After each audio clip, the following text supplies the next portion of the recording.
Let's see here. Good morning, everyone.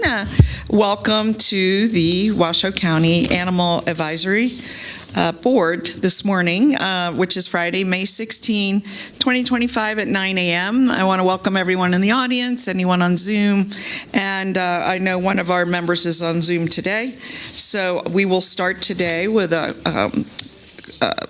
call to order and a call of the members to check for quorum. Thank you. Naomi Dewar, Chair. Here. Trudy Broussard, Vice Chair.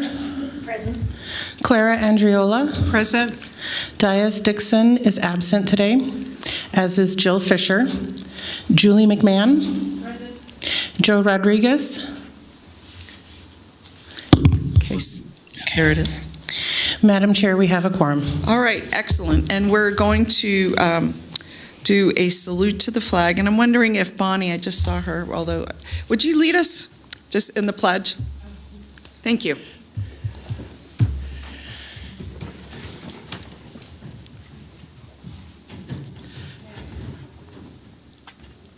Pledge allegiance to the flag of the United States of America and to the republic for which it stands, one nation, under God, indivisible, with liberty and justice for all.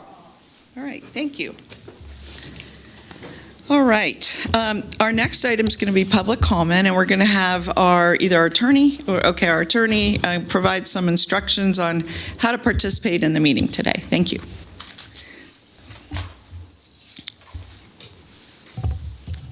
Hello. I'll try this one. Thank you, Madam Chair. Kobe Burnett for the record. This meeting will be held both in the County Commission chambers and via Zoom. To attend this meeting via Zoom, please log in to the Zoom meeting at the following link found on the first page of the posted agenda. You can also join the meeting by typing zoom.us into your computer browser, clicking Join a Meeting on the Zoom website, and entering the meeting ID. That's 932-7218-1130. Alternatively, you can join the meeting by telephone only by dialing 1-669-900-6833 and entering that same meeting ID 932-7218-1130 and pressing pound. Members of the public may submit public comment by either attending the meeting in person, attending the meeting via webinar or teleconference, or attending by telephone only. To provide public comment via Zoom, log into the Zoom webinar at the link on the first page of the agenda and utilize the raise hand feature during any public comment period. To provide public comment via telephone only, press *9 to raise hand and *6 to mute or unmute. All right, thank you. And before we start the public comment, Madam Clerk, can you see if you can show a screen that would show Councilmember Rodriguez so we can feel like he's with us? That would be great. And then once you've got that figured, which I'll give a moment.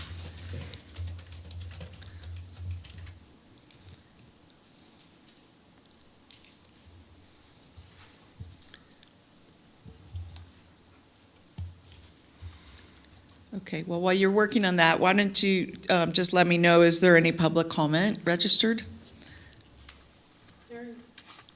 There is no public comment at this time.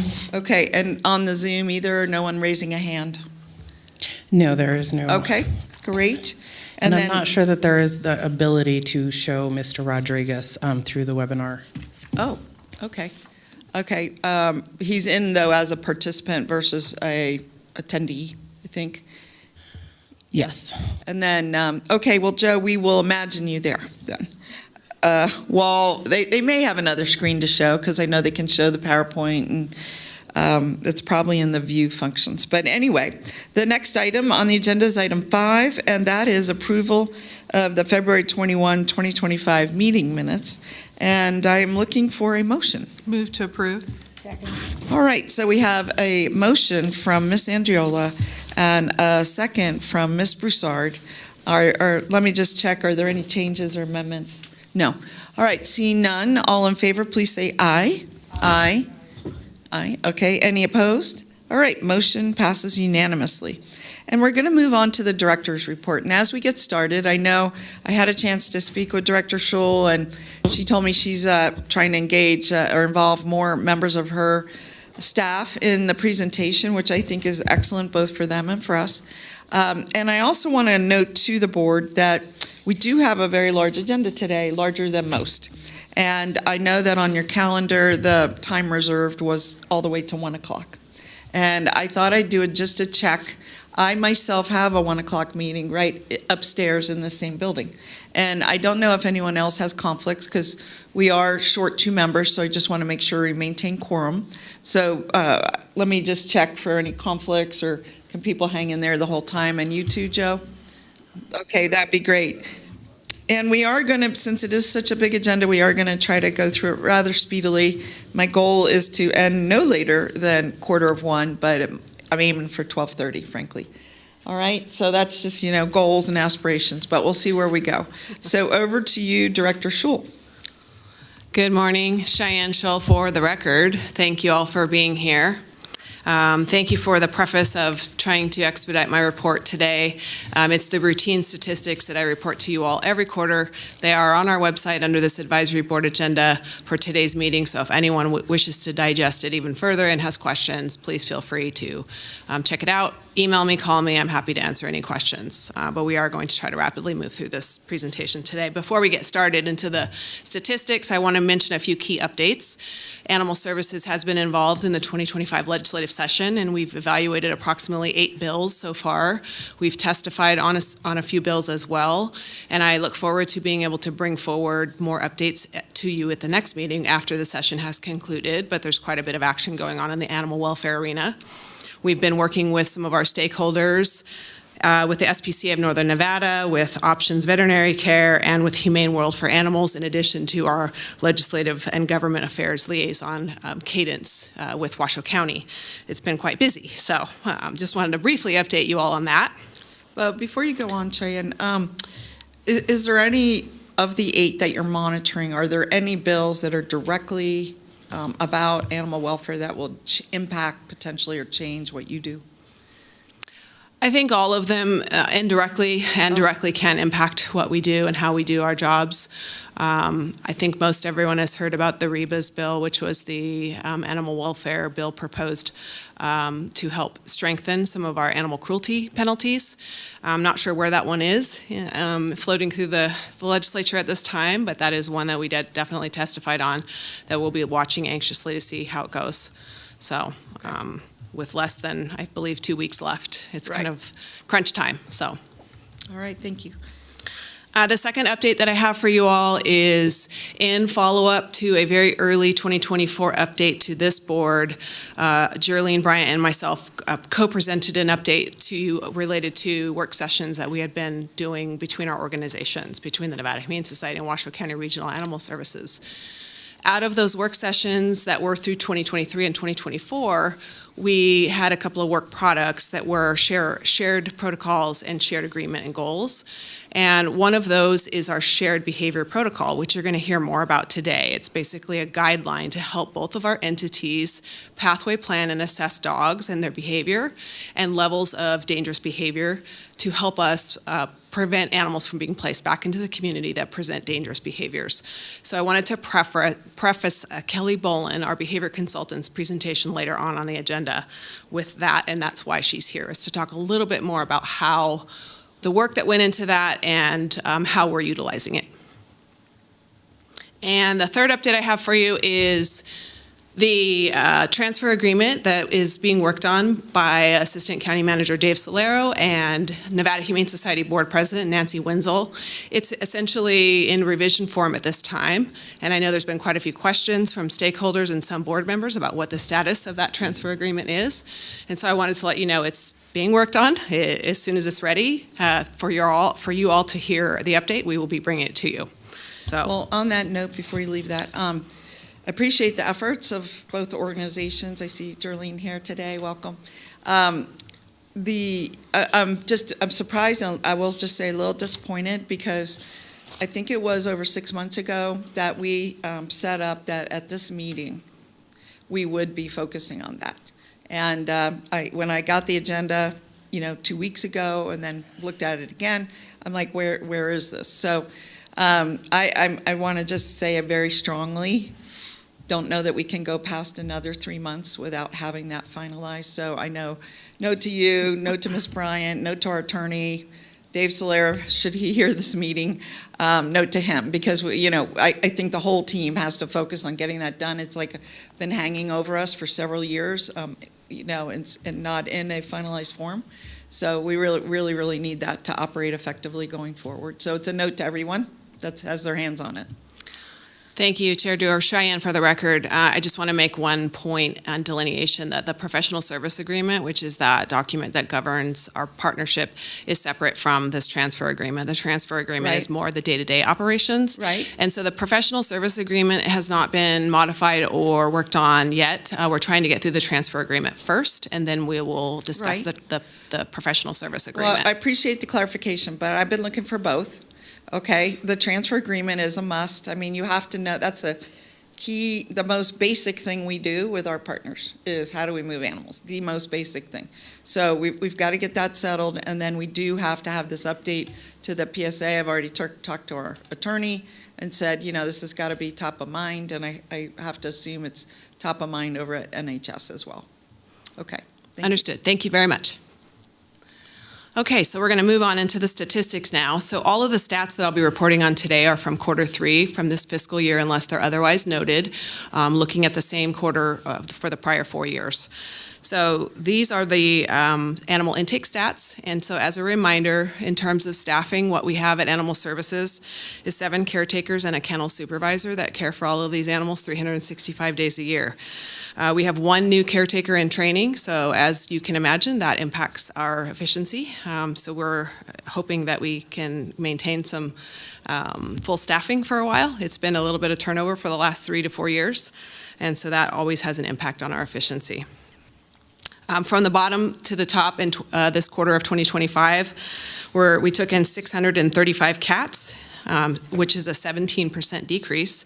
In the dark blue, we received 1,298 dogs, which is a 5% decrease. And then 274 miscellaneous other animals, which can be rabbits, reptiles, small animals, like that. We welcome the decreases in animal intake. This slide represents our length of stay, and we are currently looking at dogs are moving out of the shelter on average in 7.4 days. So as a reminder, 5 days is the stray hold period. So that rapid moving through the system is what we are designed to do in our limited space shelter. So we're happy to see that number stay down in the range of 7 days. And cats are at 5.6 days.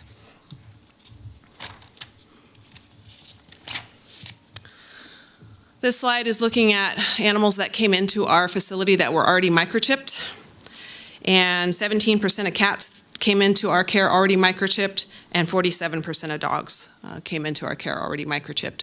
So within the average percentages, they fall right in there, although as I've mentioned in previous presentations, we're continuing to aim at cats and getting more cats microchipped and emphasizing the importance of getting identification on cats, because they are the roamers out there that can disappear for a few days at a time, and people don't necessarily know to look for them right away because they are roamers. So we'll continue working on that, emphasizing that important piece of education. This slide looks at all outcomes of the animals that came into our care by percentage and also by number. Essentially, the outcomes are died in care, from top to bottom, euthanized, other, reunited, transferred to adoption partners, with the subcategories of the 6 most frequent transfer partners, and then the last category being veterinary euthanasia. There weren't any numbers that really stood out there to highlight, but if there's any questions on that particular slide, I'm happy to answer, but I'm not going to go through them line by line.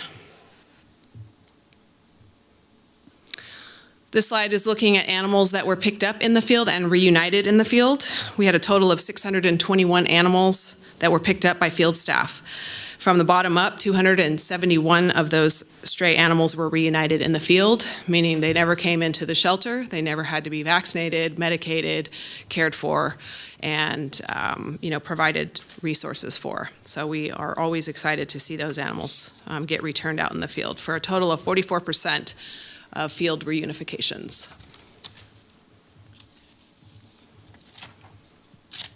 This slide looks at animals that were brought in over the counter. Absolutely. Can you just hold just a sec? I That's just fine. wanted to ask, in reviewing these prior to the meeting, it was, even though it's closed, the 44%, I mean, the reunited, you just stated it, right? It's a great opportunity to have pets reunited and not have to go through the whole process. Everyone wins. Absolutely. Especially the pets.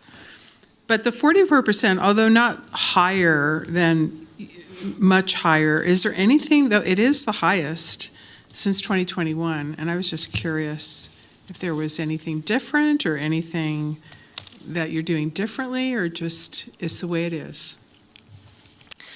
Member Andriola, the attributes that we talk about with regards to the efforts our field staff put into getting animals reunited in the field is multifaceted. So every officer has a microchip scanner on their vehicle. They have laptops in their trucks. They have access to be able to look up loss reports and cross-reference. And we also have started a pretty heavy campaign to we have an engraving machine at the shelter, and we've been giving out free pet ID tags for a couple of years now, and we've been doing that at a lot of our events. And when we switched to DocuPet, which is our licensing platform, we switched away from a very antiquated placard tag that essentially had a number that was unique to that pet to a smart tag. So within that license, they have 24-hour pet reunification service. So if a Good Samaritan like yourself finds a dog, you could contact that phone number, and with that unique number, get that animal reunited in the field. And so there's a number of attributes that I feel we've probably been able to credit towards, more field reunifications and animals with more IDs. Microchips are always, of course, a successful strategy that we focus on. But we do put a lot of time and effort in our field staff to get animals reunited in the field. We shared a statistic, which I hope to incorporate into our routine updates to this board, about how many dollars that we save by each of those animals that was returned, because it's significant when you account for, how much it costs to intake a dog and how much it costs per day for care. It is a significant cost savings, and so this is definitely animals reunited in the field is a celebration that we love to see and hope to increase in the future. Thanks. And thanks for just sharing some of the reasons that possibly contributed to that increase, and it'll be interesting to see if it continues to move in that direction. So thank you. Thank you, Madam Chair. So this slide is the animals that were reunited, brought into the shelter by Good Samaritans, and then reunited after they were brought in. So a total of 755 animals came in, and 237 were reunited after impound. So as you can obviously see, the percentage of reunification decreases once an animal has come into the shelter. So we're only at 31% of those animals that got reunited once they'd been impounded, and once there are possibly fees associated with redeeming those animals. Potentially that owner didn't want that animal back. There's a variety of reasons why we have a less success of getting animals reunited after they've gone through the impound process. This slide is a breakdown of dogs that were transferred to partners in Q3 after their stray hold period. The team in Animal Services takes the life-saving seriously in relationship to animals that have an opportunity to, leave the shelter alive. And because we don't have an adoption program in Animal Services, we rely heavily on our partners at the Nevada Humane Society. They have the first right of refusal for animals that go through stray hold and are not reclaimed by their owner. But for those animals that they do not transfer, we rely and appreciate all of our other smaller rescue partners, like the SPCA of Northern Nevada, Pet Network, Rescue, and a variety of other partners that help us with some of those animals. These partnerships are vital to the success of animals coming through our shelters, to give them a second chance, sometimes a third chance, and to, providing that human-animal bond and supporting that human-animal bond in our community. I'm not going to go through the slides line by line, but as you can see that the Nevada Humane Society transfers the lion's share of the animals from us at 89.5% last quarter. And then some of the other rescue partners taking in some of the other animals that were not transferred. We appreciate all of those partnerships and all of their support. This slide is a breakdown of cats that were transferred to partners that were made available after their stray hold was expired. Once again, we appreciate all of our partners that support us with cat transfers, Nevada Humane Society as well, Options Veterinary Care, Community Cats, Pet Network, and SPC of Northern Nevada, just to name a few. Again, 95.7% to the Nevada Humane Society, and then Options and all of the other rescues that helped us with cats last quarter. We appreciate all of that help and support.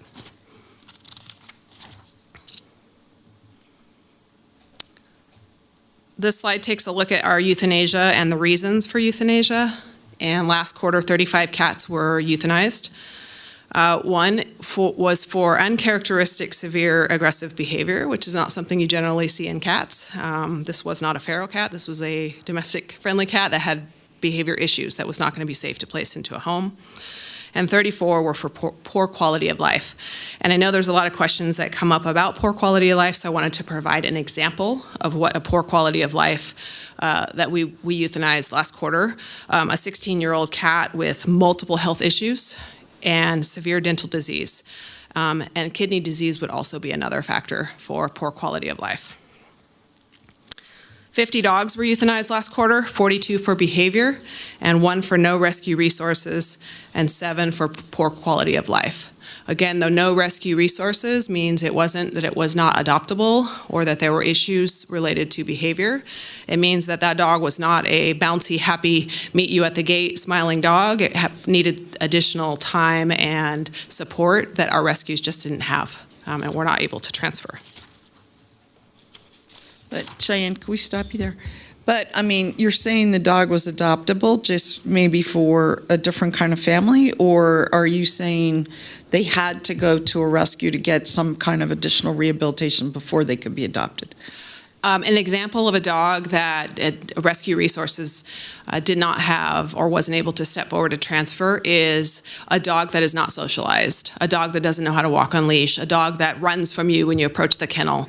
Those dogs are going to need extra time, training, resources, and potentially a home environment to help them unpack basically their baggage and to become comfortable and confident dogs. Mm-hmm. And not every rescue partner has that in today's time of multiple animals with behavior issues that are already in rescues and foster homes occupying those homes. So it is not always possible to find a rescue that is able to accommodate those needs. Just a follow-up question. So my family, we recently adopted a dog that was actually rehomed and didn't come through your organization to NHS and then to us, but from the owner to us.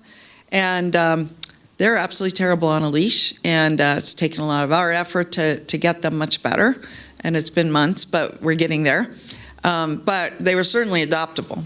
Very cute, happy dog. But maybe it's not just not walking on a leash. I mean, in other words, adopters can teach dogs to walk on a leash. Mm-hmm. But so there's more going on, is what you're saying. Yes. Okay. And by the way, welcome, Joe. We can see you, and I got to compliment our IT folks in the back. They figured it out, and it's good to see you today. Thanks. This slide looks at the fiscal yearly euthanasia for cats. This was one slide that this board asked to see sort of year over year how we are performing. And from bottom to top, it's really hard to see with the color comparisons there, but the bottom to top is lab testing, and the orange is behavior, the gray is medical, the blue is surrendered cats, and purple is poor quality of life. And as a reminder, you're going to see that disparity of difference between this quarter and quarters past, because we hired our first full-time veterinarian early last year, and so we didn't have that in-house veterinarian to help us make those decisions. And so you're going to see those poor quality of life euthanasias more frequently as we move forward, because we have the capability of doing that in-house versus transferring them to other partners or other veterinary hospitals.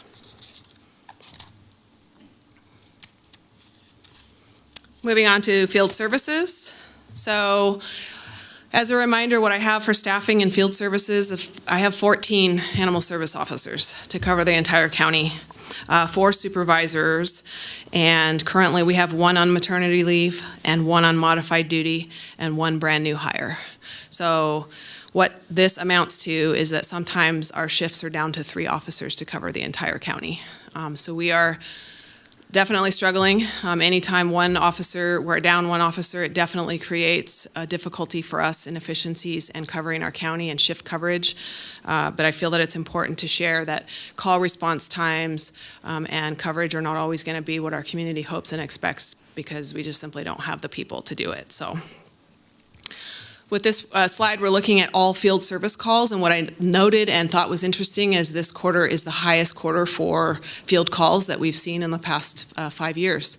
So as our community grows and we have more people and pets, I don't anticipate these statistics decreasing. So we had 339 calls for bite investigations. This is from the bottom up, which is a significant jump from the 4 quarters prior. And I don't really have a reason or a correlation for why we're seeing more bite investigations and more bites, but it is quite a jump. So those bite investigations generally do require reporting, quarantining an animal, so it's quite a bit of work that goes into each one of those calls. We quarantine them for 10 days, and sometimes it's on at the shelter, sometimes it's at home. So there's a number of efforts that go into each one of those quarantines. 331 noise complaints were handled, 1,173 miscellaneous calls, which could be setting a trap, assisting another agency. There's a number of calls that lump into that. Of course, the lion's share of the calls are loose dog calls at 2,214, and then 297 unrestrained dog calls, and 393 welfare calls.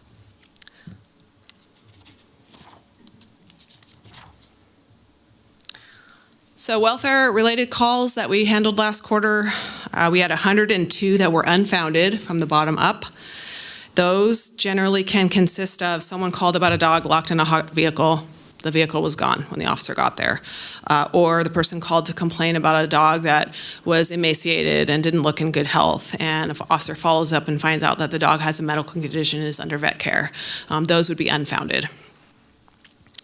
263 of those had other outcomes, which can be consistent of education, resources that were provided that resolved the call or other, and 28 citations were issued to address those welfare calls for a total of 393. And as Chair Dewar prefaced, I'm changing up the format of my director's report slightly. I feel like you all don't need to hear me drone on for an hour up here. I have subject matter folks who lead different divisions within my department, and I thought it would be worthwhile to allow others to speak and provide updates from their division areas. So at this time, I'd like to introduce you to Quinn Sweet. She is my program coordinator, and she does all things outreach. A lot of hats does she wear. So thank you for being here, Quinn. All right. Hello, Quinn Sweet for the record. I'm the program coordinator here at Washoe County Regional Animal Services, and so I'm just going to give you a quick update on some of our outreach efforts that we've been doing here in Q3. So this is actually a photo of some of the SPCA staff who, while their building was closed, came to volunteer and help out with some of our outreach programs while they were waiting for their building to be updated. So they were a huge help. This is at one of our pet food distributions. So this is just our breakdown of some of our basic outreach efforts. So our care support, those are our community animal resources, education, and support program. So that consists a lot of vaccinations for individuals experiencing homelessness who are trying to get into CARES Campus, Our Place, or Safe Camp, and some of the medical issues that they may be experiencing. And so we have significantly decreased those referrals recently. A lot of that is due to a decrease in some of the donation funding that we have available. But we did do 43 of those. We do provide our pet food for seniors, so we did 320 seniors served in Q3, which is an increase from the same quarter in the previous year, serving at 523 pets, which is approximately the same. So as far as vaccinations for our vaccine clinics, we had 553 vaccines given for 351 pets, which is a decrease from the same quarter last year. I will note in the same quarter last year, we did, I believe, 2 additional community clinics that we didn't do this year. And so that's where you're seeing that decrease. And before you leave this, Is there a reason? I mean, you said you didn't do the clinics. I mean, it's a third, less than a third of what you did last quarter, the previous same quarter. Yeah, so we do have some staffing, we did have some staffing decreases. I was actually out on maternity leave for the majority of this quarter. And so I was not there to coordinate or plan any of those kind of clinics. We do have some in the works, but again, with our staffing constraints, we're still kind of looking at a decrease overall in the community vaccine clinics for this year, hoping to increase again next year. Okay, thanks. So this is just some additional details on some of our events that we did. So our 3 vaccination clinics that we did over the quarter. So notably, we did 136 microchips that we implanted or registered during that quarter, which is great. We're always trying to do more microchips so we can get more animals reunited out in the field. We did have quite a variety of other events that we participated in. So we did some safety presentations on dog bites and dog safety for NV Energy. We provided a tour for the Leadership Academy, for Washoe County Leadership Academy.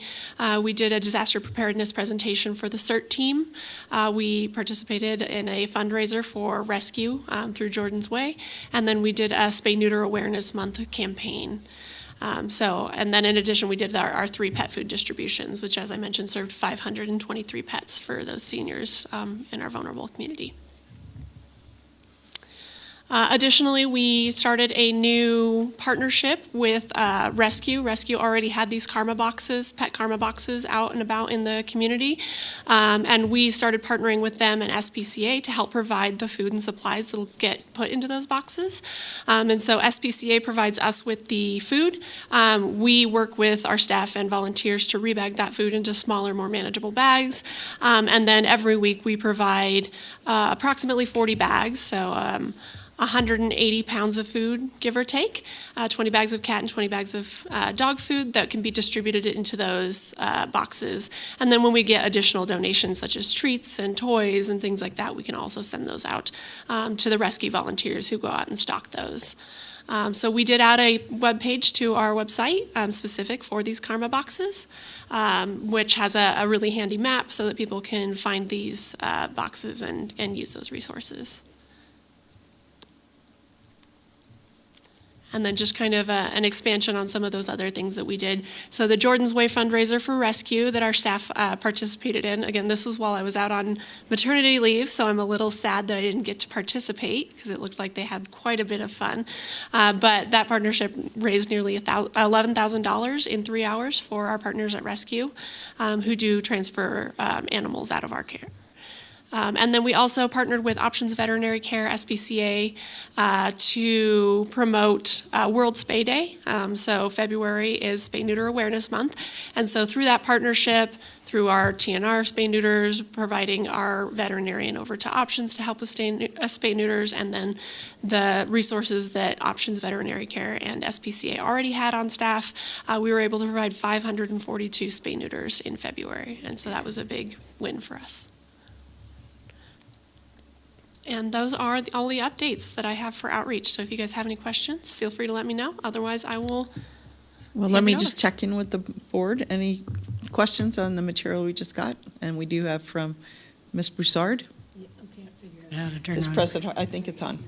Oh, You can pull it down and close it. I was just delighted to see that fundraiser of Jordan's Way. What is their secret? Let's do it. Yeah, it was a very high energy event. I did visit briefly during the event. It was very high energy. Everybody was very invested in either, all of the staff got involved. Some of them participated in the tortilla slap. Some of them ate or did not eat bugs. I was very glad I didn't have to be a staff member that did any of that. But yeah, they did a great job at really getting our community engaged and involved and excited and bringing in those donations. So it was a wonderful event. Okay, anything else? No. All right, well, keep up the good work. You're here with us for a bit. So, we're looking forward to what's next. Yeah, absolutely. Thank you guys so much. Thanks, Quinn. Cheyenne for the record. And so the last piece of the director's report, I've asked Assistant Director Tammy Wines-Jennings to update us on our exciting medical program updates. She is a veterinary technician herself, and so she has a lot of experience in talking about all of the great things we've been doing and working on within our medical program. So I'll welcome Tammy.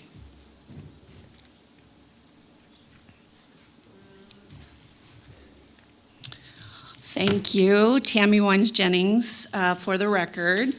So this is super exciting for me to be able to present to you these updates on our new medical team and what they're doing.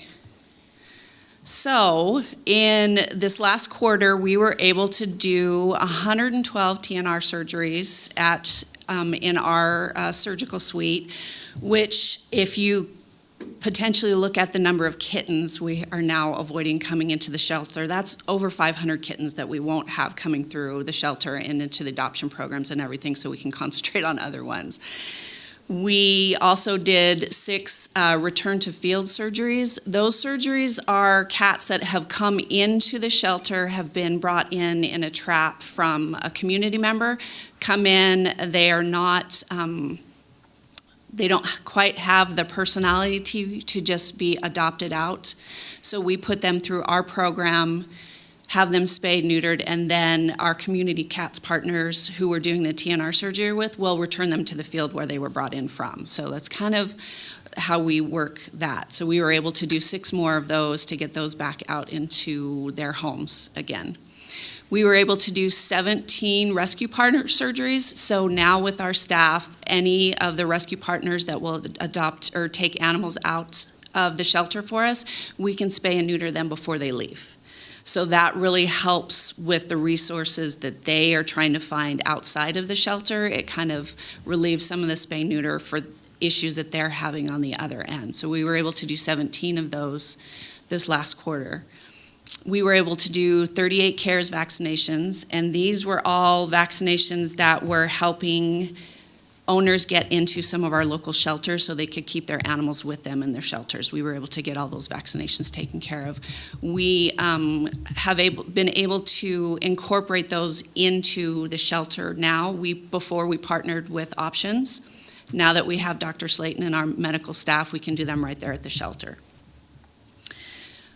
And then we did have 4 cruelty cases that our veterinarian had to work with our officers on, and unfortunately we did have 1 necropsy we had to do. And actually,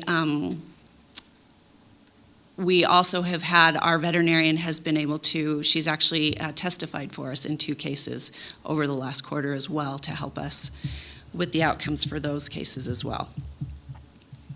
And then we got all of our new lab equipment, so that was a huge plus for us. We've got a new microscopes, centrifuge, central computers, our chemistry analyzer, which is the machine that we use for like BUN creatinines, cholesterols, glucose levels, those kind of things. We also have a new hematology analyzer, which looks at white blood cells, red blood cells, platelet counts, things like that. And then we also have a new SNAP Test Pro that helps read all the tests that are used with the little SNAP tests, parvo tests, those kind of things. So it makes us way more efficient with all that kind of stuff. So that's all the new equipment we have currently, and I'm super excited that next time I come up here to update, we'll be able to give you updates on our new x-ray machine that got installed yesterday. They're learning how to use it today, so we have our new x-ray machine, and we will be able to hopefully incorporate some spay and neuter surgeries for those same CARES clients that we have coming through too. We'll be able to be doing those, so we'll have updates on how many of those we'll be able to do too. So a lot of great stuff that we're able to do with our veterinary team now. So any questions or anything on that? Okay, well, let me check in. Anyone? No, we're just incredibly happy that you have this new medical capacity and capability with Dr. Slayton, and I didn't realize you were also a med tech or a vet tech. Yes. And then how many others do you have that? Just me. I've myself as a veterinary technician, Ingrid Orovets, who has been our vet tech for 23 years now, Wow. I believe.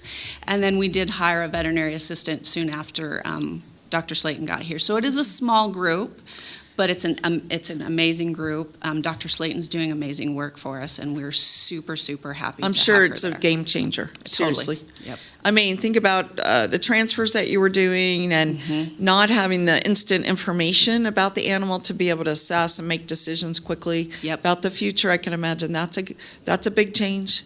It's a huge change. There's all kinds of opportunities that we'll have in the future. And if you look at, too, the amount of money we were putting out for veterinary care that we don't have to do now, that it makes a huge difference. And the expediency of Yeah. the medical care, now that Dr. Slayton is there on site, too. And Well, and not having to fit it in with another vet's patient load and, Exactly. getting your priorities met. Exactly. you know. Well, and I do have to give a little bit of shout out to Julie and her TMCC students Yeah. too, because they help us out a lot with those kind of things as well. It's really nice to have that partnership going on, and they're great to have around and to help us out with that kind of stuff as well, on a weekly basis too. I don't So. know, do many come over, Julie, and help?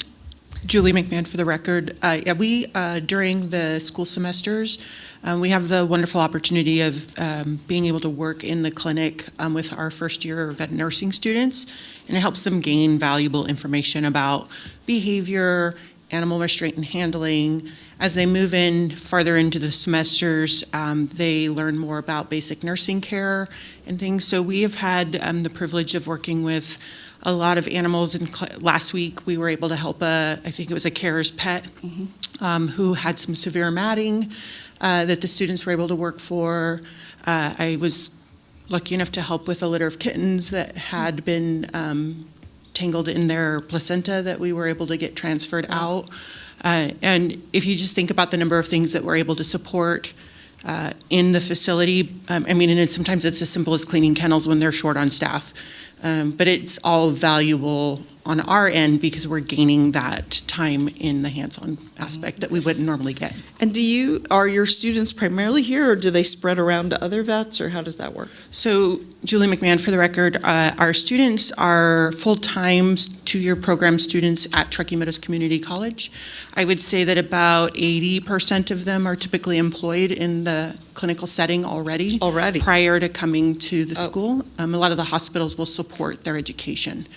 And so it does vary slightly, but most of them are either employed, or if they're not, we have nearly 100% employment rate by the time they graduate. Wow, I can imagine, given the shortage of medical, care Yep. available. All right, well, thank you so much for that. Thank Is there you. more, Cheyenne? Thanks, Tammy. Cheyenne, for the record, I just wanted to add one of the most important elements of having our own vet is continuity of care. And you guys touched on that, but having that ability to maintain that animal's care from intake to exit is imperative, and we did not have that before. Right. The other thing I wanted to clarify that Tammy touched on is we started doing spay and neuter for rescue partners that do not have a vet or a shelter. So a lot of our foster-based rescues. For our partners that transfer from us that have their own vet and a shelter, that's not something we want to duplicate a resource that's already there. So we want to incentivize those smaller rescues who really struggle to support all of the financial burdens of transferring animals by spaying and neutering them and helping them on their path to adoption. So. The last thing I wanted to mention is a reminder, our next meeting is August 1st, 9 a.m.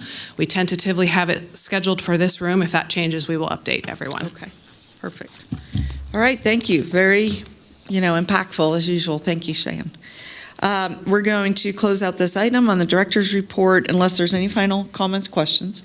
And we'll move into item 7, which is, really our first look at a shared dog behavior policy update shared between Animal Services and NHS. And believe Kelly Boland is presenting.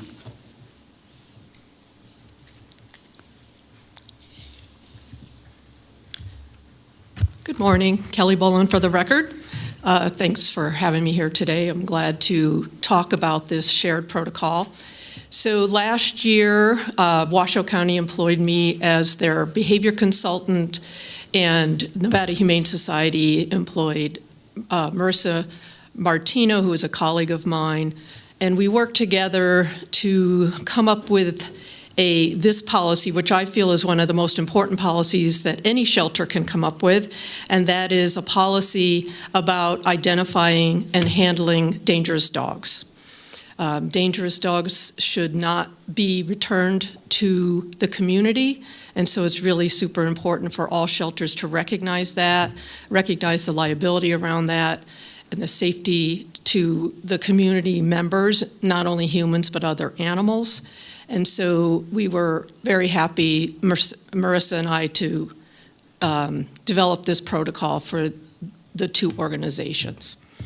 Okay, so what I did in this presentation, just summarize, I believe you have the full protocol in front of you. I just wanted to start by that policy statement, and I won't read the whole thing, but the last sentence of the first paragraph is the important part. It's essential to identify dogs with aggressive tendencies to prevent injuries whenever possible. And this shelter recognizes that dogs that exhibit dangerous levels of aggressive behavior to humans and other animals must not be made available for adoption or rescue, but must be humanely euthanized. And again, this is a shared policy that both organizations have agreed to, the point being that neither organization will put out dogs that could hurt somebody, and it's really important. So in the policy, what's written up in there, number one is an explanation of what causes canine aggressive behavior, and that's important for people to understand. There's a discussion of the safety and liability concerns surrounding canine aggressive behavior. Of course, again, safety of the community, both human and other animals, but also the liability that a shelter carries when they put a dog back into the community that they've identified as exhibiting dangerous levels of aggressive behavior, that the shelter could be held liable if somebody then gets hurt by that dog. There's a discussion of the welfare concerns of housing dogs that exhibit dangerous behavior, welfare concerns for the dog, because the dog is most likely not going to be able to go out for walks and things like that. And of course, then the welfare of the staff, because taking care of a dangerous dog is dangerous.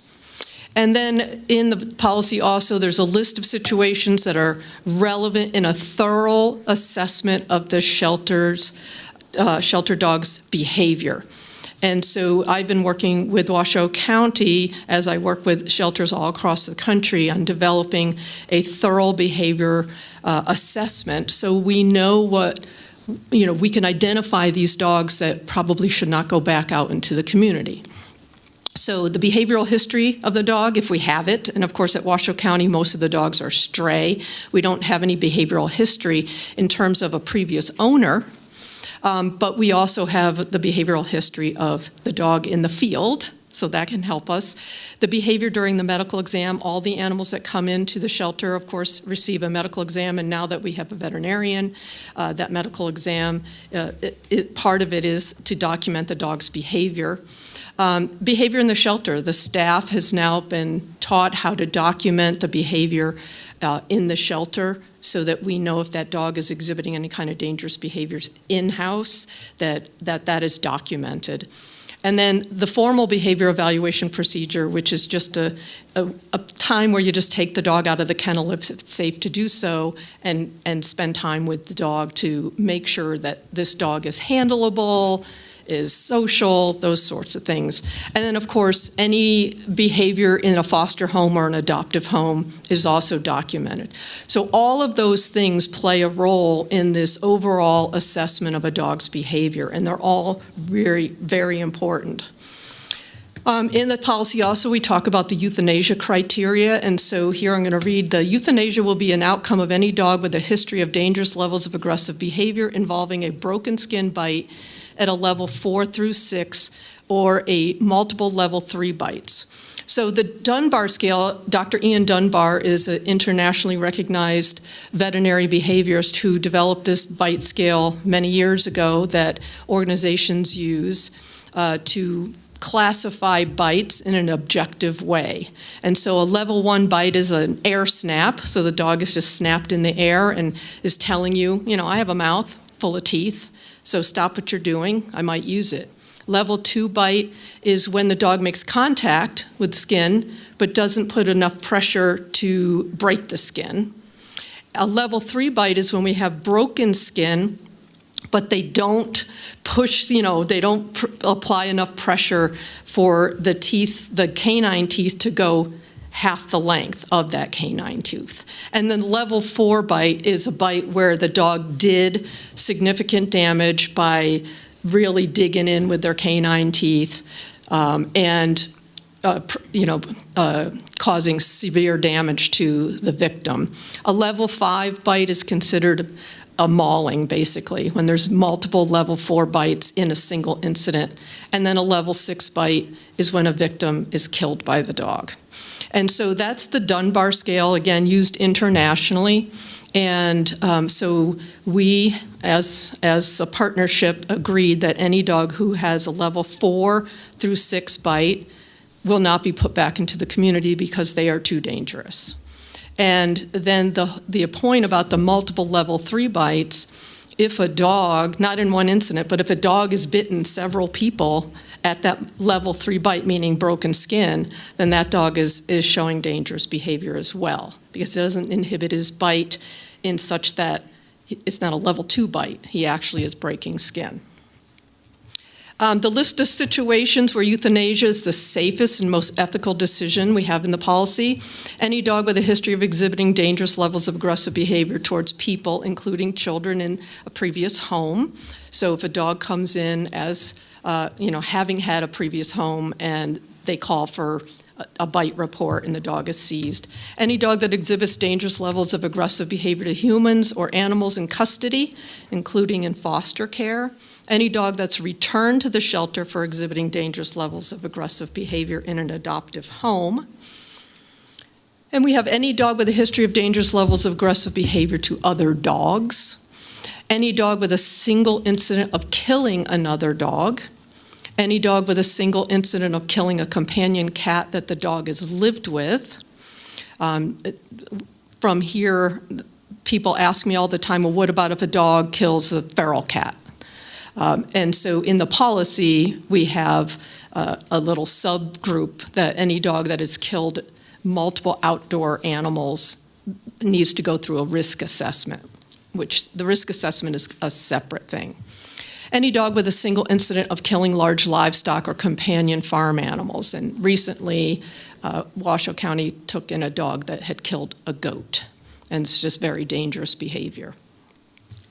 And then the possible reasons for euthanasia at both facilities, at both organizations. Euthanasia due to dangerous levels of aggressive behavior as per the policy that you have in front of you that I'm talking about today.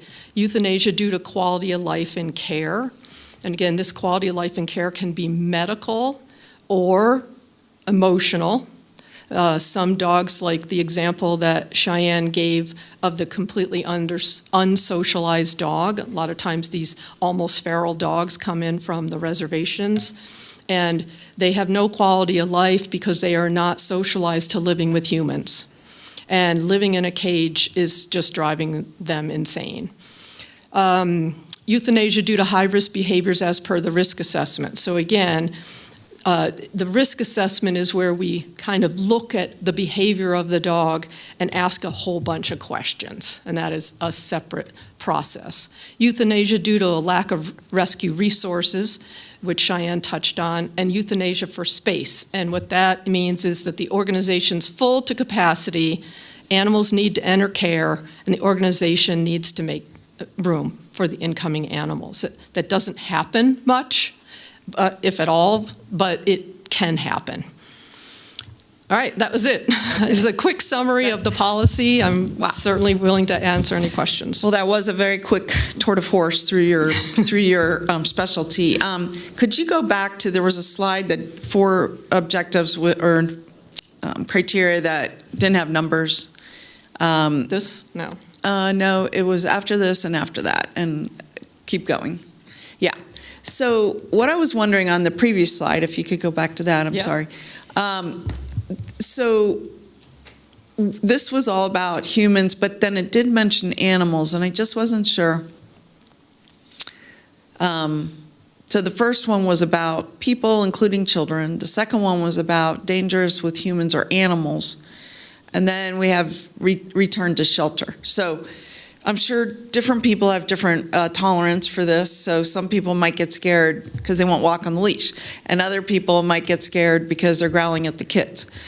Maybe they were in a house before they had no kids, and they don't know what to make of all this. I mean, how do you assess that? I mean, those don't seem like situations that would lead to euthanasia.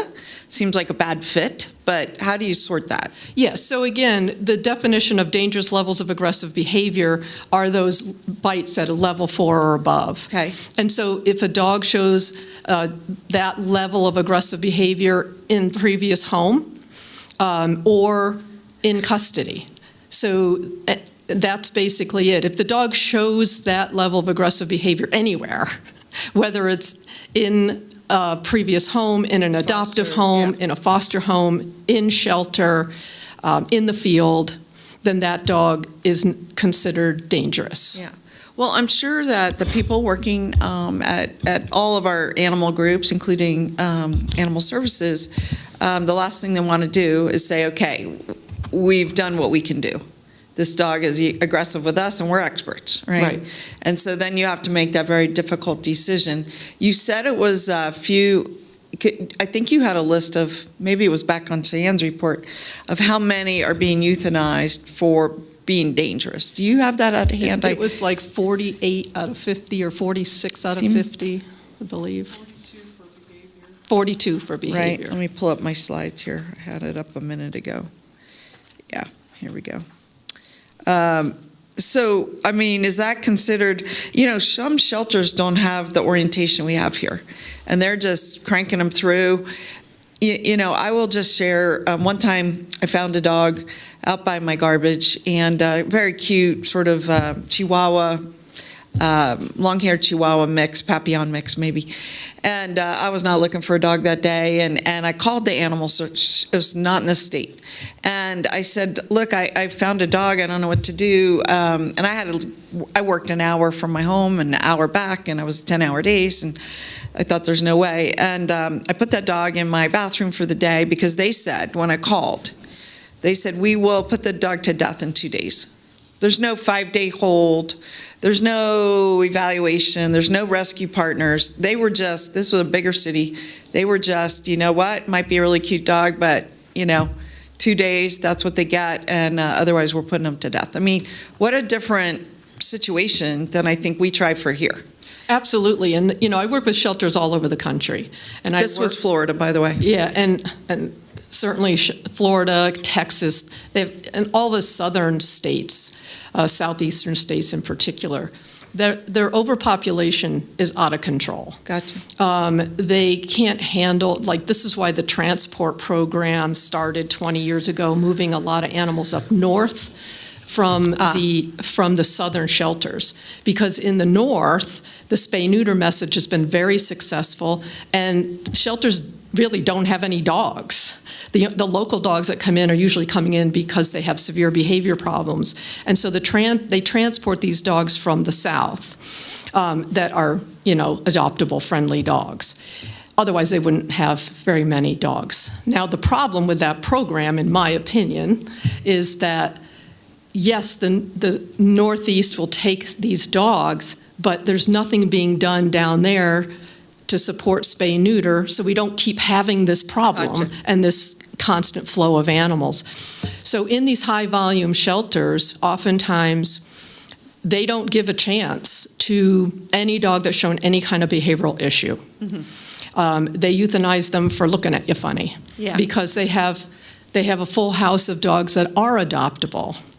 Gotcha. Without that problem. Yeah. So it's different in every community, it's different in every state, every region of our country, and here we are very lucky because very few animals get euthanized, even for behavior. We adopt out lots of dogs that have behavioral issues.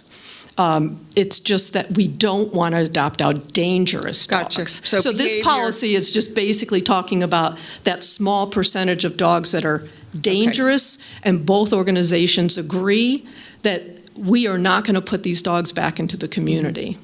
So that was my second follow-up, was about both agencies agree. So tell us about where this stands with both, I guess you mean Animal Services and NHS? Yeah. Okay, so we have a written shared protocol. Now, do you check in with our team to keep them, have you trained everyone in this, or what's your role or ongoing role? My with role this? as the behavior consultant for Washoe County is to train Washoe County staff.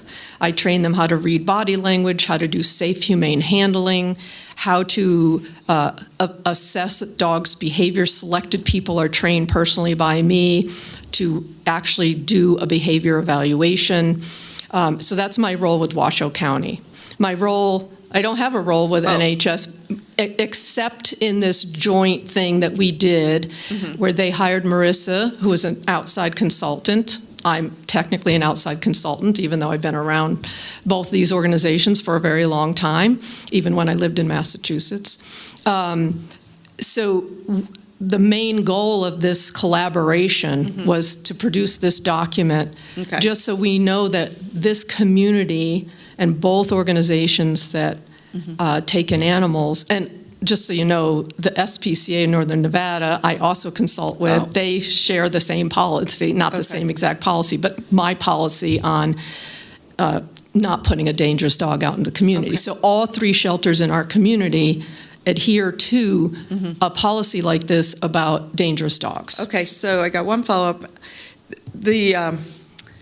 Is there any kind of, I don't really want to call it audit, but like follow-up, like you've established this uniform policy, but people aren't uniform. They're going to use their own brains and sensitivities to evaluate these things. And I guess I'm just wondering, do you ever go back in and retroactively look at the checklists and have maybe seen a picture or even saw a dog or consult on a particular case? Or how does that work? In terms of Washoe County, I do. And so they contact me if they have a dog that they're questioning, or they want to talk about a case, like the dog that killed the goat. They pulled me in on that. So I consult with them on individual dogs that they don't know really where they fit and what resources that dog might need. Nevada Humane Society has hired a behaviorist now, and so, I mean, Shelley could come up here and talk about love that. how NHS is adhering to this, but it's not my role to go in and audit NHS. Well, I understand that, but you have developed a shared policy, and it seems like, just to have continuity, it seems like the same person should, since they've adopted a policy you helped develop, it seems like you maybe together, however that looks, but together go and is there a better word than audit, but go in and retroactively look at cases just to make sure we're all on the same page. Is there? No, that would be a great idea, I think. Something new, okay. I'd be absolutely willing to. Do you want to chime in here and introduce yourself? Yeah, please. Yeah. Julie McMahon, for the record, you had asked as far as like continuity or follow-up and making sure and establishing protocols.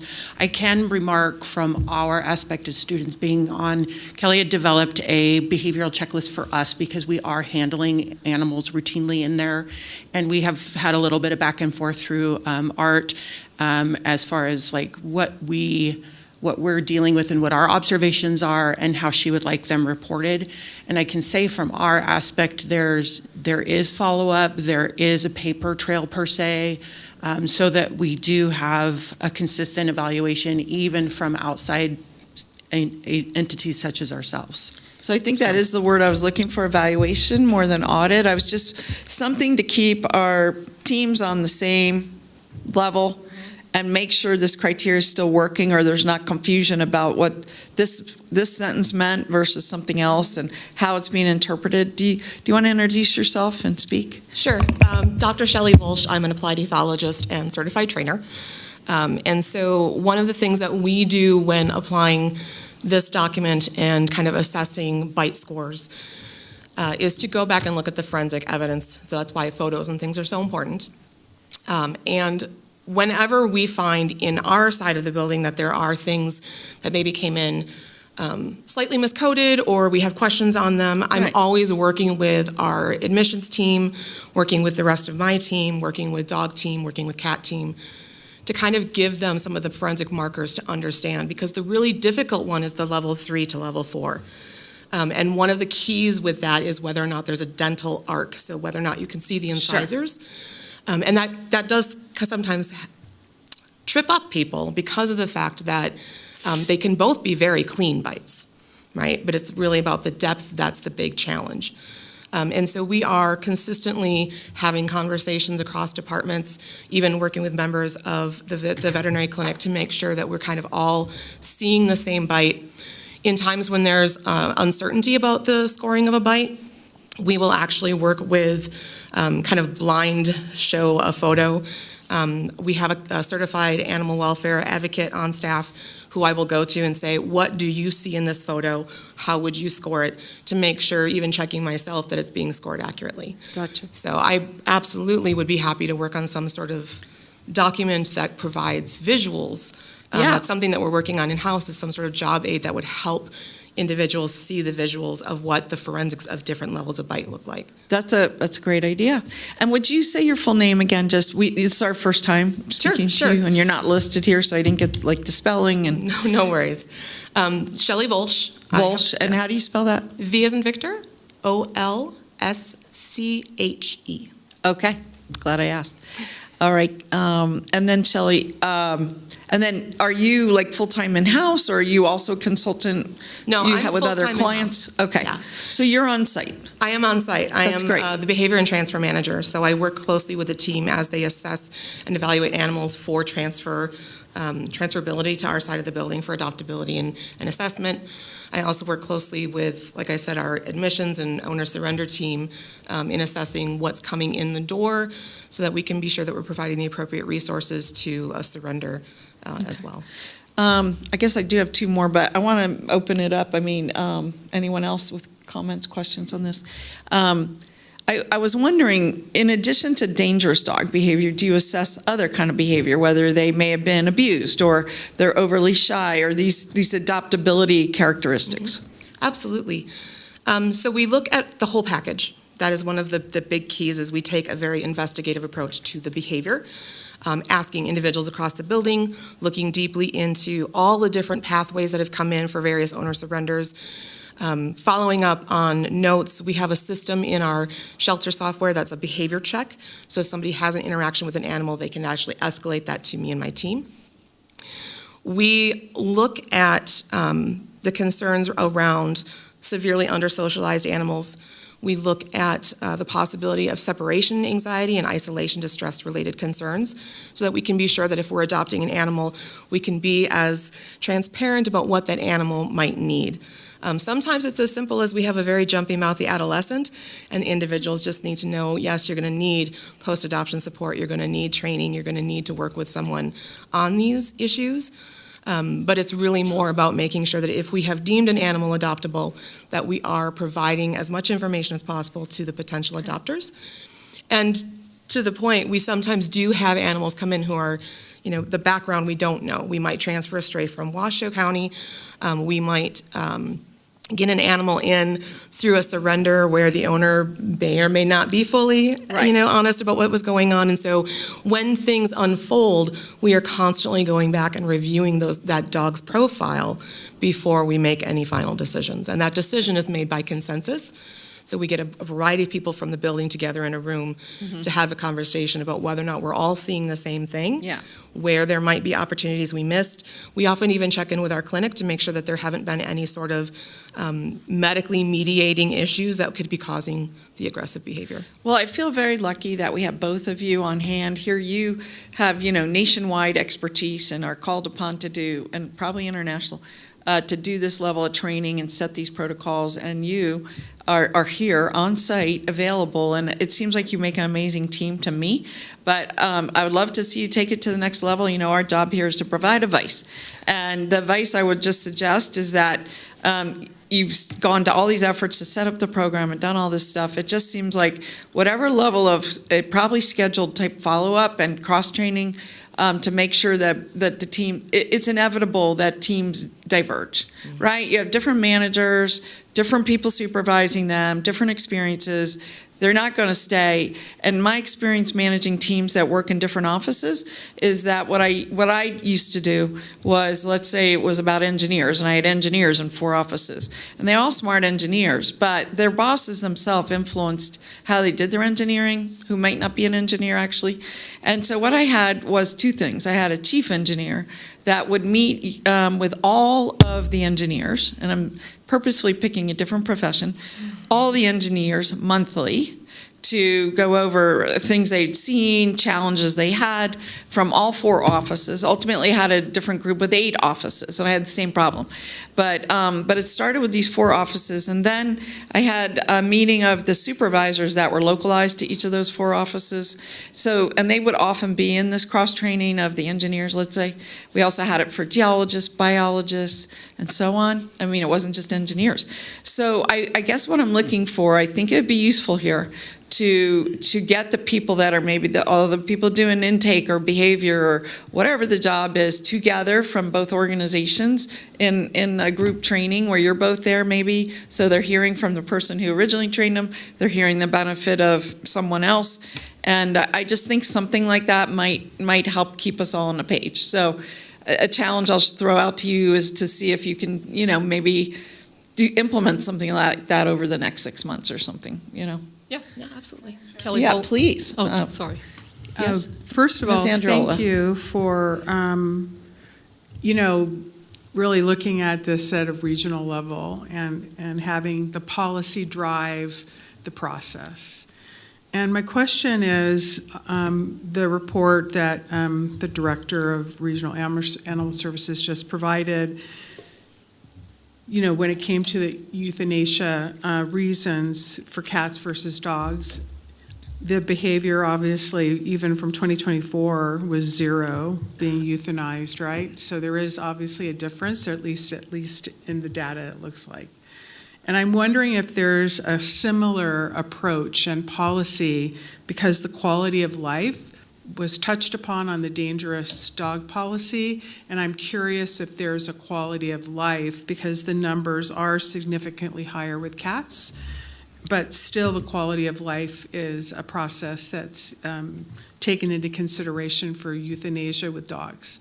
And so I was just curious if there was a policy for cats, and if that policy is also taking a uniformed approach, because the policy will drive the professionalism that you all are, and we have to trust that you do that. So I just was curious if there was such an instrument. Kelly Bolin, for the record. So there is not a policy on quality of life. It certainly is something that Shelley and I could work together to develop for behavioral quality of life. I think most of the cats that were euthanized for quality of life, it was medical. And so that is then the purview of the veterinarians. And so, a behavioral quality of life, talking about emotional suffering, talking about a dog who is, like I said before, completely unsocialized to humans and will never be able to function in a pet home. That animal's quality of life, it is not going to be good in the shelter, nor is it going to be good in the home, nor is the quality of life for the adopter going to be good. And so we take all that into consideration. But I think it would be great for Shelley and I to get together and talk about behavioral quality of life in both cats and dogs in shelter, and because a lot of times the dogs in the shelter, the animals in the shelter, dogs and cats, they are suffering emotionally from the captivity.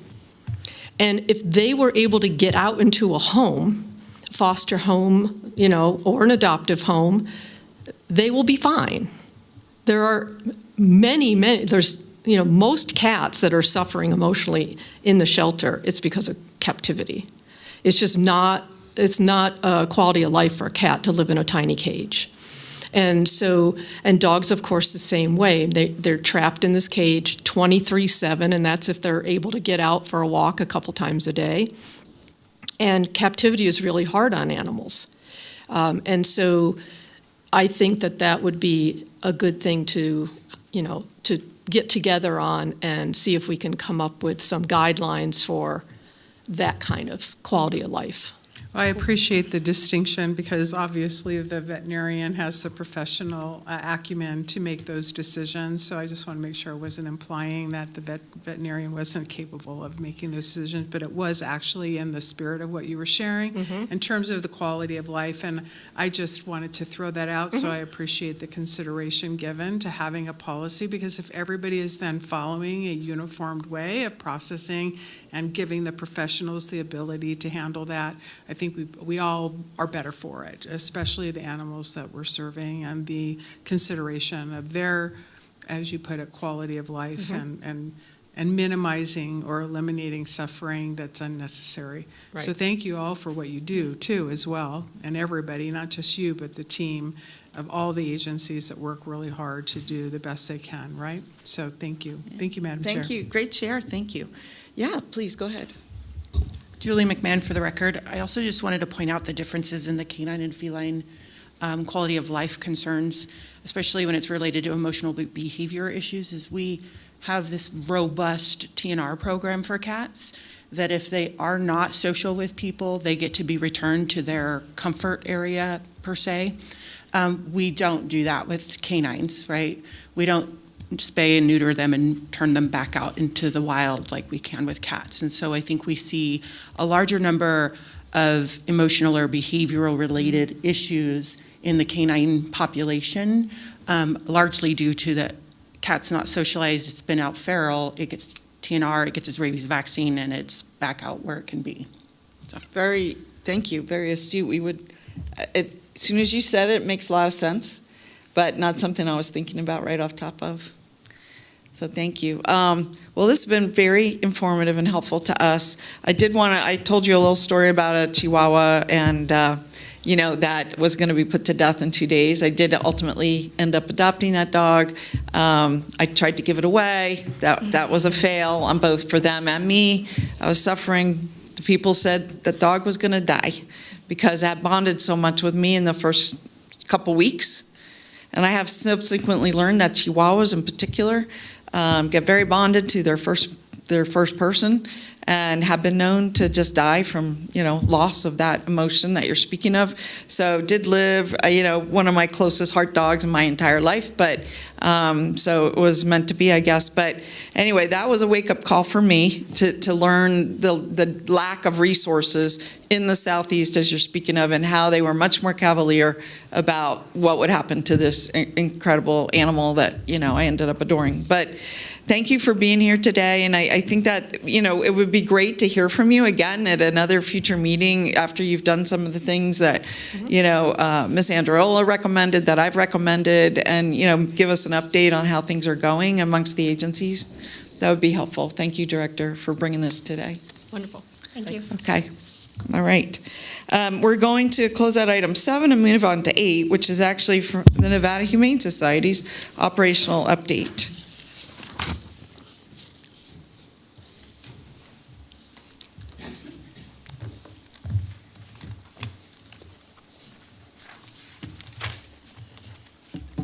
Oh, and I'm so sorry. Joe, please jump in. Did you have any questions for the behaviorist at all? Okay. All right. You are on mute, but I got the hand signals. Okay. All right. Okay. All right. Back to you over with NHS. Hi. Welcome. Thank you. Good morning, Madam Chair and Advisory Board members. My name is Geraldine Bryant. I'm the CEO of the Nevada Humane Society. And here with me today is Trent Bingham, and he is our Chief Operations Officer at Nevada Humane Society. Thank you again for inviting us here today to share an informational update on the work we do at NHS to support pets in our community and the people who love them.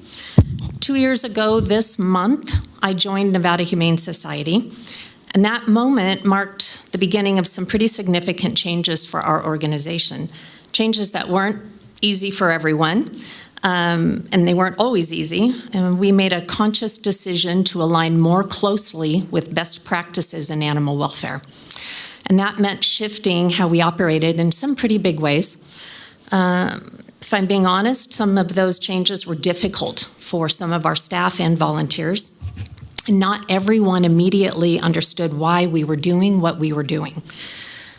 But we knew it was the right decision, and I had an incredible leadership team, still do, beside me, people who rolled up their sleeves and stayed committed to our mission and kept the animals at the heart of every decision we made. Today, I'm proud to say that the data backs up those hard decisions, and Nevada Humane Society is making a greater impact than it has in years. We're not just caring for animals, we're strengthening the bond between people and pets across our community, and it shows.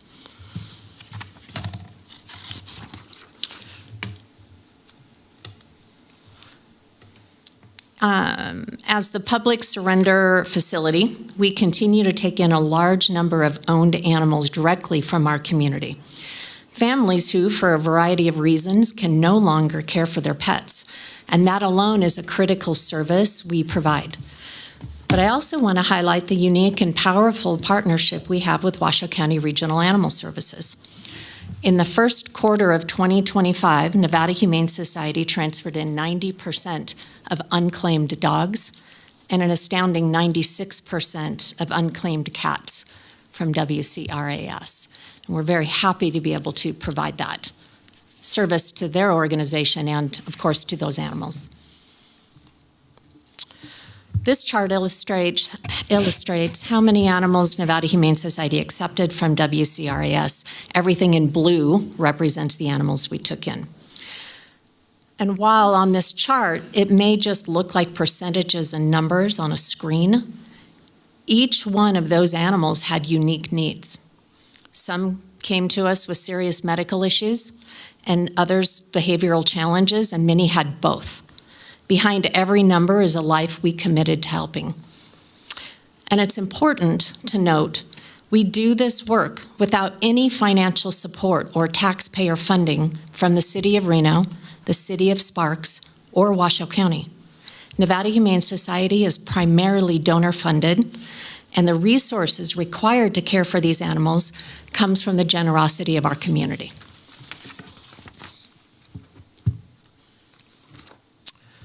And this slide reflects what we call Good Samaritan strays, and those are animals, especially kittens, brought to us by caring members of the community.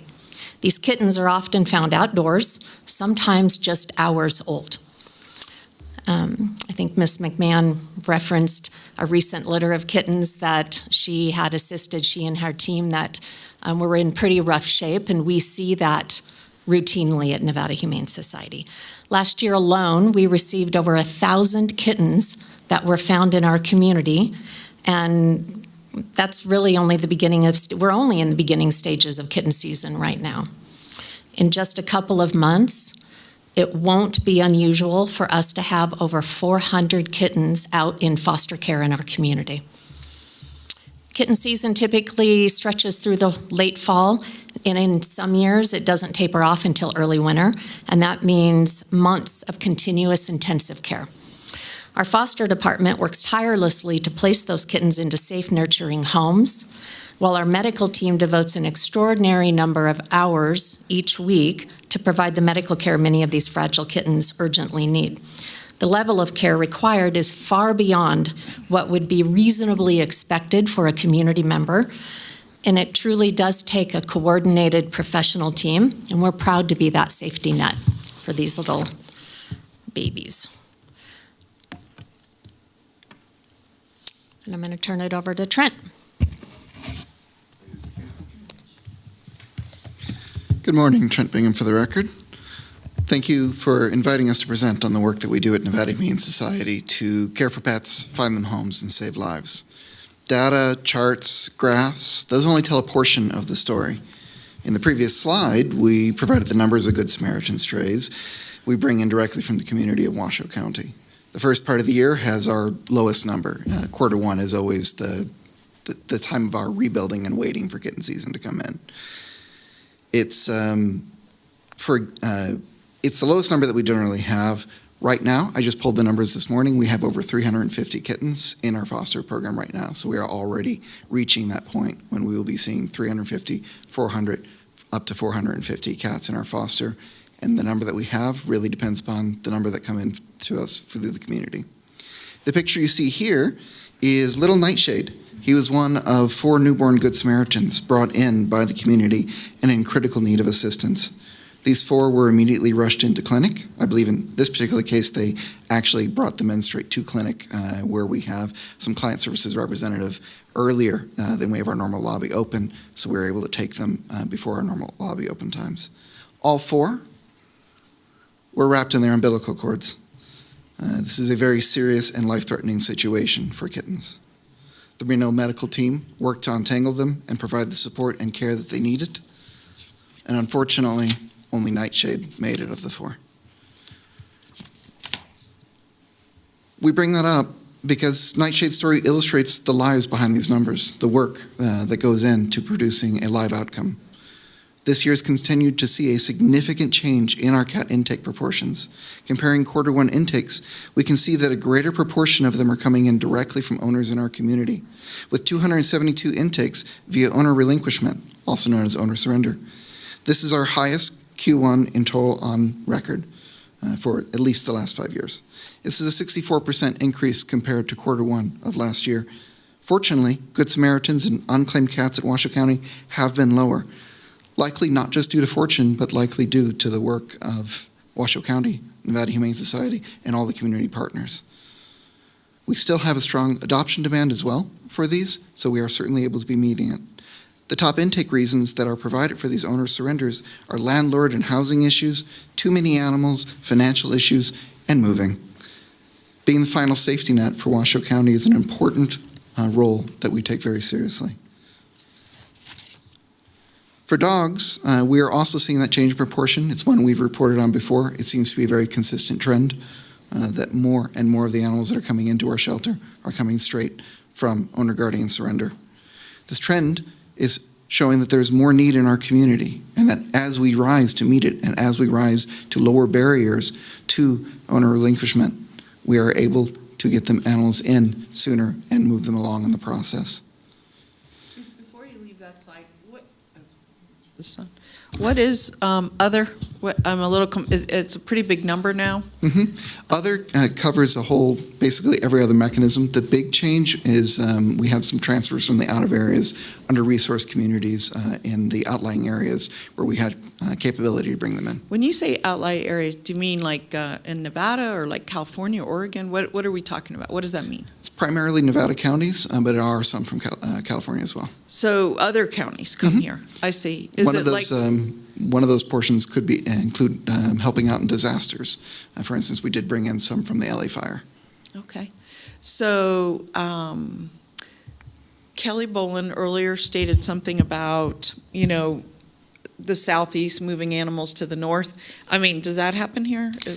We tend not to bring animals in from the southeast, but I think one important thing to note about the animal welfare in our areas is that you just have to drive over one county and you're in an under-resourced community. Well, that's what I was getting. I didn't mean from the southeast. I meant from another area. Is Yes. it common like Elko County? I mean, Elko County, Douglas County, Lyon County, Story County. We are the Nevada Humane Society, so when we have the space and the capability, it's especially easy for us in Q1, but we certainly want to work closely with those counties when we it can. did seem like a big number. It was. Very big number as compared to other years. Yes. Okay. Part of that is due to having Dr. Volsch. She heads up the transfer program as well, so she is able to do more interfacing with the under-resourced communities.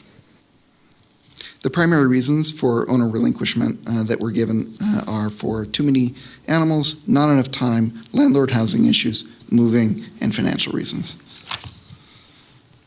Length of stay, this is, anyone who knows me, they know this is my favorite statistic. It is to me the most important thing that everyone should almost have daily in front of their eyes. It tells the story of how long it takes from an animal coming into our care to how long for them to leave our care. As Kelly mentioned, shelters are not great environments. And we have 2 shelters, and even with our foster program as well, we know that we really want to get towards that nearly permanent home as we can. When our campus was built, the goal was for a 14-day length of stay. This wasn't just an arbitrary number that they picked. This is a number that's based upon pretty decent research that says after 14 days in our care, there is degradation, that we have to increase the resources we are providing, more enrichment, more assistance to ensure that we can maintain their baseline. Lower length of stay is associated with better outcomes, and more importantly for our role in the community, greater numbers of animals moving through the shelter and into new loving homes. You can see that we have successfully lowered our length of stay and are close to approaching the ideal for dogs for 14.7. Another way to look at length of stay is as a percentage of those outcomes within the 14 days. So it's a slightly different way of saying, hey, what percentage of the animals in our care that have outcomes are we able to be getting in that target portion? We did see a slight uptick for the cats, and this is likely due to an extended kitten season when we had more kittens coming from fourth quarter of last year. This chart is a chart where it shows that this change in length of stay isn't just a blip for quarter one. In general, we have managed to show improvement year over year. Length of stay improvements are a measure of operational efficiencies and adopter experience. For cats, we regularly have members of the public lined up before we open when almost all of our available cats become adopted the same day that they are made available. An 8.4 length of stay will be hard to beat. What did you just say? An 8.4 length of stay. We had that for March for cats in 2025. That's 8.5 days? Correct. Okay. For dogs, they show similar improvement. However, we know that this metric hides the fact that animals who stay beyond the 14 days tend to take much longer to be adopted. We know that many of our community watch our websites. They watch the Washoe County website. They watch for the available animals coming in, and they eagerly seek out the animals that fit the type of animal that they want to bring into their home. Those animals leave quickly. The ones that don't have as strong of an adopter demand or maybe have some advanced issues, either medical or behavioral, those animals take much longer to leave our system. Generally, our current length of stay for those who have not been adopted hovers more in the realm of 30 days. Back to Nightshade. Nightshade, like all of our very young kittens and puppies, immediately went into a volunteer foster home to provide the care that only a home environment can bring. NHS supports this by operating a 24/7 emergency foster phone to support fosters directly. And we have a dedicated 24/7 after our emergency phone staffed by our clinic to support the foster staff with any needs that may come up. Day 9 in our care, little Nightshades, their fosters, ended up contacting the emergency foster phone, who then ended up calling the after-hours emergency phone. 10 p.m. Thursday, the VA who was on the phone is getting in and saying, "How's it going?" Nightshade had been on and off the bottle for the past few days and was now lethargic. This is a very critical issue for young kittens. If they are not eating well, if they're getting lethargic, that is not a good sign. They were able to triage the call, determine how critical it was. Did we need to do something right then and there? Or were we able to wait until tomorrow? And we were able to wait till the next day in Nightshade's case. And we are fortunate to have a robust veterinary staff, and one of our veterinarians was able to examine Nightshade, look at the diagnostics, and reveal that it was constipation, a relatively easily solvable issue. Treatments were given, support was given to make sure that there was a solid outcome. Immediately thereafter, we're able to send the foster home with all the medications needed. Day 43, fast forwarding in terms of care. Kittens have to stay in our foster program until they are of weight and health to be made available for adoption and through the spay-neuter process. That means at least 8 weeks of age and weighing over 2 pounds. For newborns, this can mean up to 56 days in our custody. Foster families are supported with all the food, equipment, housing, medicine, and clinical support they need. In addition to the emergency lines, we also maintain regular communication via all channels. In Nightshade's case, our client services team received an email letting us know that Nightshade had goopy eyes. It's this wonderful crusty picture you see here. It's not an uncommon issue with kittens, so we were able to say, hey, do a drop-off appointment for the next day. We'll see how Nightshade's doing and see if there's any other issues. If you've ever talked with a vet, you know very well that quick drop-off appointments are a wonderful touch point to see if there's any other issues. And sure enough, we found out that Nightshade had started having diarrhea the previous night. Nothing major, but by being able to be there for them, we were able to support, provide treatments and medications which were prescribed and set up Nightshade for success. Day 47 for Little Nightshade, that's the day that we very much celebrate. It's the day when foster period is over, coming in for spay and neuter, final check over, where the CSR will check in the kittens, medicine team will work on the Woods lamp, which is used to diagnose whether or not there is ringworm, and then confirm the sex of the cat. Surgery team will then mobilize and work them into the flow of the day. When does it make sense for a Nightshade to have surgery? And cat team will transport to the recovery kennels for the night after that point. One thing to note for our medical team is we often will refer to them as clinic, but there are actually multiple teams that are working in concert with each other. We have client services component that handle clients' calls, emails, walk-ins, but we also have a medicine team whose focus is on providing medical exams and treatments, and a surgery team that is focused on the surgeries needed for that day. Working these all together to be as efficient as we possibly can is to maximize our resources, maximize the number of animals that we can see. Of course, this is all to celebrate our adoptions. This is our favorite outcome. We love to see adoptions, and we have seen a robust adoption demand by our community. Wasn't kidding when I'm saying that they're lining up. We did a adoption special specifically for our long-stay dogs, an ice cream social. We did that a couple of weeks ago. The first person in line was there for a kitten, who was not part of the special in any way, but she just wanted to be there first to be able to get her name on the kitten of her choice. Shorter length of stay helps us move more animals in a short time and is partially why we're able to see more adoptions. We're not quite done with Nightshade's story. In Nightshade's case, day 55, Nightshade was adopted day 48, the day after surgery. At day 55, we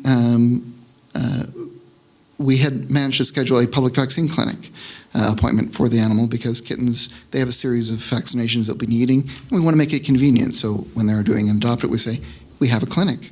Would you like to have it scheduled for this day? We schedule that for day 55 for Nightshade. Came in at one of our Wednesday clinics on our Reno campus. We do clinics on Wednesdays and Sundays, and was able to get the FRCP and a rabies vaccine, and wonderfully able to provide us information that Nightshade adapted very well to the new home and sleeps with their daughter every single night. It's stories like this that really fuel our dedication to our mission. We understand that pets are family and that NHS has a critical role in helping people find their furry family members. We were there for Nightshade from the first moments of his life, and we will be there to support his care for our robust public services, ensuring affordable access to vaccines. For Nightshade and any animal adopted from NHS, we will always be there for that adopter, should it not work out in that home. If the adopter needs, they can reach out to us and we'll provide resources as we can, or if needed. We can even help find Nightshade a new home or whoever might need it. Speaking of our public services, I'd like to turn this back to Julie for more information, unless there's some questions. I just have one follow-up. I mean, I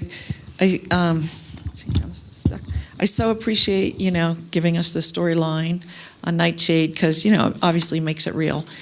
Your last point, adopter says Nightshades adopt very well. And then you said if they don't, like if there was a different outcome, you would take them back. Is that the idea? Correct. Yeah. And is that a common practice with other adoption groups too? Practices can vary in how they see it, but for us, since we are the owner, guardian, and surrender, it is just pretty much what we have to be doing for everyone in our community. What you have to do. It's one of your key principles is that you're going to be with that animal for once you've got involved in it. Is that the idea? I mean, they might move away, but as long as they're local, is that what you do? I don't know. Our key is supporting the human-animal bond. So we focus in on that adopter and their relationship with that animal. For animals that stay in the area, we are part of that safety net. If an adopter moves out of the area, then we're still there to help support that adopter. If the animal is rehomed, is rehomed to somebody who moves to Vegas, they have a different support network that's able to support them in Vegas that we wouldn't be able to do. But is that a general practice? Let's say if we talk to, there's many different nonprofits around. Is that a general practice, do you think, in your industry, your business? There's definitely differences. Some organizations, especially the smaller ones, really focus on stating that they very much want to be something of a backup owner of the animal.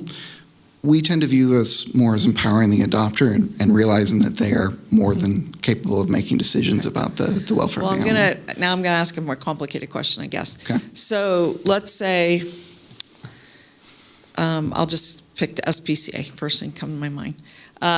They adopt out an animal, but the animal, you're our surrender place, so they bring them into you.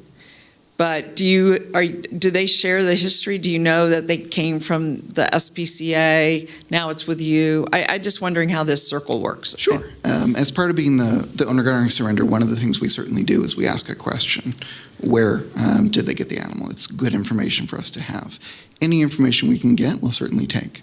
But it's just basically more information that we input into understanding that. Well, let me ask you this. Would you expect if, let's say somebody brought an animal over to the SPCA that you had adopted out, would you expect them to bring that animal back, or do you care?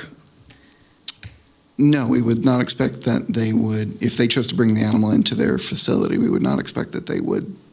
Okay, I wasn't sure how this link worked. If I thought you were saying sort of what I was hearing you say was like, almost like a chain of custody. Like once you, with that animal, like you would hope, you have a lot of experience, you've taken notes, you've done the behavioral assessment, you've invested, you've maybe done vet care, who knows?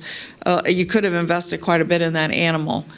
And I just wondered, how long that bond goes. I'm just trying to understand it better. Sure. Our bond with the adopter and that support of the relationship we have with them is forever.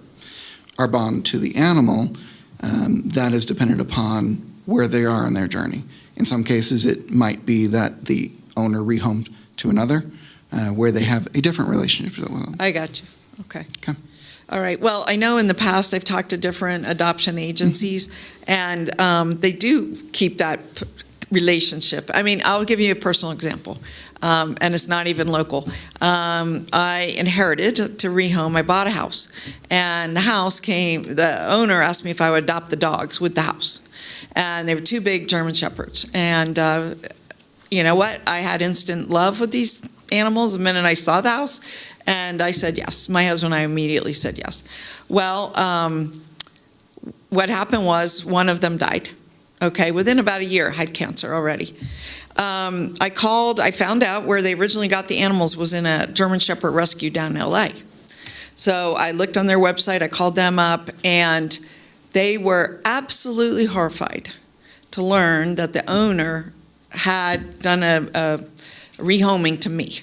Even though it was the same property, absolutely concerned, deeply concerned, because they had not interviewed me, and they didn't know anything about me.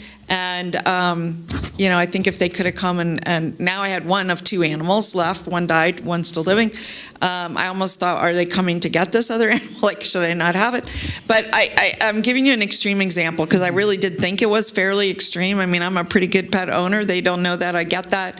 But it is the same house. There was a purpose to keeping the animals on the property in environments that they'd lived in for many years.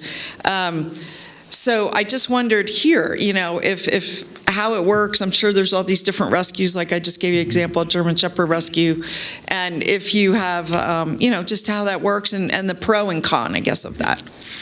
For where we look at this from, I think your example is actually a fabulous example. Okay. We very much look on empowering the adopter. We recognize that adopter is the one that we are setting up for that permanent bond. We want the animals out of our care within 14 days. Yeah. That is our goal, and we want to support that adopter in success with that. We also know, as owner-guardian surrender facility, that the people who are looking to surrender animals, we are highly trying to encourage them to rehome animals. We don't need another organization to get in between that. Right. We really want to say, hey, you're the adopter, you know the best. Maybe that's your friend. Maybe it's the person you sold the house to. Maybe it's your neighbor that knows that animal. Sure. There is no reason to be adding barriers to animals finding loving homes. No, I understand that entirely. I wondered, though, if you would respect it if they do. Maybe they have a different perspective than you. We can follow this offline, but I just, it's just, it was what you said at the very end triggered this whole line of thought for me. Ms. McMahon. Julie McMahon for the record. I just want to kind of reiterate, like the adoption process, or when an animal comes from, whether it be a breeder, a small rescue, a larger facility, adoption equates to that animal becoming the owner's property, right? And so entities can have opinions about what the person can and cannot do with that animal, like you had said with your rescue group who was horrified. Yeah. But the reality is once they take ownership of that animal, it's their responsibility, their obligation, and their option to do what they choose with it, regardless of where it comes from, whether it be go back to NHS for care and support or surrender or another agency. And I don't think the agencies or groups really have any legal standing or any really obligation to follow through with that. Yeah, So. but let's just say, I mean, I'm really glad we're talking about this. Let's just say that their protocol, maybe that animal had only been adopted out for a month or two. You know, they too would, like NHS would have invested a lot, probably in veterinary care, behavioral assessment, all the things. And so maybe they're way up on the learning curve to get a rehoming. So I could see it both ways, frankly. I could see where there's a benefit in getting them back to who adopted them out. I think if I was NHS and I'd invested that kind of time and it didn't work out, I'd kind of like to get the animal and have a second chance. But anyway, maybe this is an area, this is maybe too esoteric, but I was just curious about how it worked. And let me open it up again to the board and any other comments or questions on what we've just heard from NHS. Julie McMahon for the record. I would say that, and maybe you've said this in a way that it's just that if that did occur, I think that it's highly encouraged during the adoption process that they do come back to you, right? Makes sense. Especially, I mean, most pets. In your adoption agreements or whatever, it'll say, if you experience X, Y, and Z, Right. We encourage you to bring them back to us. But again, it goes back to as soon as the animal leaves their custody, whatever they encourage, it goes out of their hands. Right. Yeah. Okay. All right. It is worth adding to that notice that as part of that owner guardian surrender process, when we ask where did they get the animal, we do bring that up as a possibility and say, have you contacted them as an approach we want to? Our surrender process does have quite a bit of effort that we put into intake diversion, recognizing that shelters are usually not the best That just really place. makes sense to me. I don't know. Just maybe I'm seeing this different because I'm not in the biz or something. And I so appreciate your comments from Ms. McMahon. But I would think what you said is the operative thing. Like if it's not working out, please get back with us, and let us, see if we can either fix a problem or do a better match. Any more things from NHS today? I do. I think I'm I sorry. actually missed 2 slides, but Okay, well, let's go to. This is Trudy Brewster Yeah. for the record, and I just wanted to reinforce the efforts you're making in sustaining the bond, because last August, 1 year from adopting, I received a gotcha card, and it's just adorable, and it made me say, oh, all those thousands of dollars I spent in vet bills on this little dog, it's okay. Yeah. Well, fantastic follow-up. I love that, Yeah. We love I those love that. cards so much. Yeah. Sorry, I missed 2 slides. Okay. And I want to hit those as well because those are where we break down the numbers a little bit more. Outcomes for cats, we have seen an 11% increase in adoptions for cats. We kind of can't get enough cats out to the community at this moment. The transfers in this case are primarily internal. For outcomes for dogs, we have seen a 7.5% increase in adoptions. Transfer for dogs includes a mix of primarily internal, but we've also been able to transfer some animals to area rescues where they're a better fit in their care. The continued increase in the owner surrender animals has led to an increase in animals that have the severe, risky, and unsafe behaviors, such as we just heard the presentation from Kelly on. Meeting the needs to keep our community safe and supporting those who look to surrender animals unsafe in their homes is an unfortunate but important role we play in the community. And one stat from Cheyenne's presentation that I think is important is they were showing a 32% increase in their bite. We have a similar increase where we are animal control down in Carson City. We know anecdotally from partners across the region and across the nation that there is an increase in animal to human aggression, especially for dogs. Wow. So are we worse caretakers now? I mean, that we deserve to be bit? I mean, what is happening here? You don't know? It's a complex, nuanced one. We probably don't have enough information, and by the time we do, we'll probably through it. Most of what we are seeing is a mix of some unsocialized dogs, the jumpy, mouthy dogs. Maybe they don't get enough support, training, care. We know that people are more stressed when they're picking that up, that's a thing that's happening. We also know that the community has become increasingly less tolerant of behavior. It used to be stated that if a dog bites a man, that's not news. If a man bites a dog, that's news. We used to normalize dog bites. We have not, and we increasingly don't. So this is more and more of a behavior that we very much see as something that is not acceptable for dogs to in our community. All right. Hello again, Geraldine Bryant for the record. Before, I just have a couple slides to go through, but I want to kind of circle back around and just tie up a little bit the previous conversation about returns. Nevada Humane Society is contracted to be the owner guardian surrender facility for all companion animals in Washoe County, regardless of where they came from. Sure. So we are here for those animals. We certainly have a conversation with those individuals that want to surrender, seeing if there's something we can do to help them to keep that animal out of our shelter. We don't want animals in our shelter. We can, any additional animals are too many.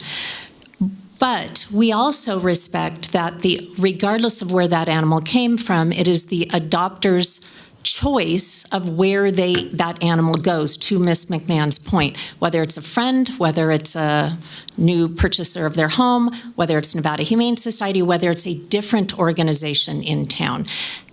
Every organization, each organization as separate entities can have their own policies. Typically smaller, more what we would refer to as boutique agencies that do less volume, they may have a different policy where they see themselves as the backup owner of that animal for life. Nevada Humane Society deals in a much higher volume and in a different arena for the volume of animals we see. We are here for them, but we don't see ourselves as the backup owner. So just want to tie that up. Moving on to this next slide, I'm very excited to introduce Dr. Jennifer Fitzpatrick as our new Director of Community Medicine and Surgery. She joined Nevada Humane Society in February, and we're incredibly fortunate to have her on our team, especially given the ongoing shortage of veterinarians around the country that we've mentioned multiple times. Dr. Fitzpatrick brings a wealth of experience, particularly in high-quality, high-volume spay and neuter surgery. Her leadership is key as we expand our community spay and neuter program, increasing access to affordable, high-quality services for owned pets in our region. This is a critical step forward in our efforts to both support animals and the people who love them, and we're thrilled to have someone with her expertise on our team. As you can see in this next slide, Nevada Humane Society has already performed 471 spay and neuter surgeries for cats and dogs in our community. I would say, and that's in quarter1, I think it's 677 as of yesterday for owned dogs and cats. Again, our community medicine and surgery team became fully staffed recently, which has allowed us to significantly increase the number of appointments available to the public. I look forward to sharing at the next advisory board meeting, hopefully. I look forward to sharing how many more surgeries we've been able to complete by then. Expanding access to affordable spay and neuter services is a critical strategy to reduce pet overpopulation. Many of the animals that come through our adoption program are the direct result of this ongoing challenge. This work helps prevent litters and supports long-term sustainable solutions for our entire community. This slide breaks down the services we've provided so far this year through our community medicine program, or I guess I should say quarter1. You'll see the number of dog and cat spays and neuters, along with vaccines and microchips provided for owned pets in our community. These numbers reflect much more than just procedures. They represent our commitment to keeping pets healthy, safe, and with their families. By offering low-cost vaccines and microchips in addition to spay and neuter services, we're helping prevent illness, reduce stray intake, and ensure lost pets can be returned home quickly. Together, these efforts form a vital part of our mission to support both animals and the people in our community. This slide highlights our commitment to supporting the community again through our various outreach programs, offering pet food through our Pet Pantry program, low-cost vaccines, and affordable spay and neuter services to help keep pets and the people, again, who love them together. That's the common theme, and I know I keep repeating that. I want to point out that just in Q1, Nevada Humane Society provided almost a little over 48,000 pounds of dry food to our community to, again, assist with individuals that are experiencing hardship and having a difficult time feeding their pets. Last year, we distributed about 200,000 pounds of pet food.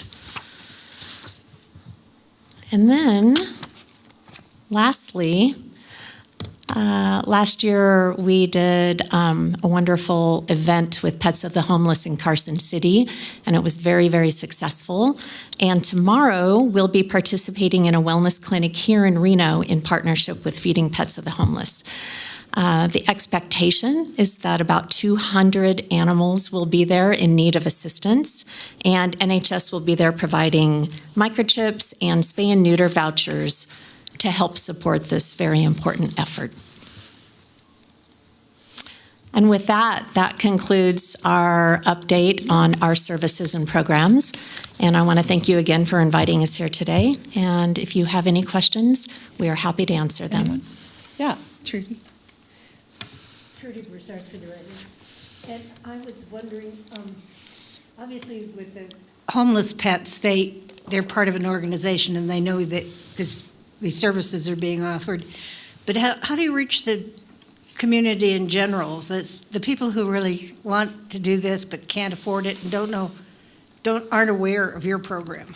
So for all of a specific service or all of our services, pet food or spay and neuter, vaccines, is that what you're asking? I was really focusing on the spay and neuter, which is the most expensive thing. Yeah, certainly. A variety of ways. We have a very robust social media presence. We have tens of thousands of followers. So I would say that is our primary way of getting information out about our organization and the services we provide. Certainly word of mouth, our staff communicating with members of the public that come in or call our animal help desk. We receive hundreds and hundreds and hundreds of phone calls to our animal help desk each week. And so through our staff, through our community, through our social media channels, through other partners, organizations that we connect with, that's how that information gets disseminated out to our community. Okay, thank you. Ms. McMahon? Julie McMahon for the record. I just wanted to clarify with your public numbers related to your cat neuters and spays. Are those the TNR cats fall in that public? They would be, it would be unowned, or non-shelter animals. Yeah, I believe we did include TNR in there. Both TNR and owned, both. Okay. Yeah. And so is there a number or a statistic about how many actual cats, owned cats that you guys worked on besides TNRs? We have that information. I don't have it in the slides. Okay. Would you like me to send that to you No, directly? I was just curious Okay. to see what the difference was. And one last question. We can break that out on a slide at the next presentation, though. Okay. Thank you. With Dr. Fitzpatrick and her being part of your director of your community medicine, your goal is to increase volume of surgery for the public and services, other services for owned pets. How do you intend to do that with the current facility structure, and what resources are you going to utilize? Because you're going to be competing for the same space for your shelter animal services That is, as well? That is Geraldine Bryant for the record, that is a great question and one that we have spent extensive time contemplating. The short answer is we have to be very creative.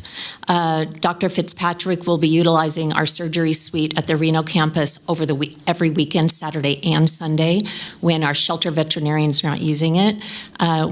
She will even be down at Carson City using the surgery suite there, and that may mean doing surgeries on Washoe County animals in Carson City, and we may help with transport, or maybe the owners can transport.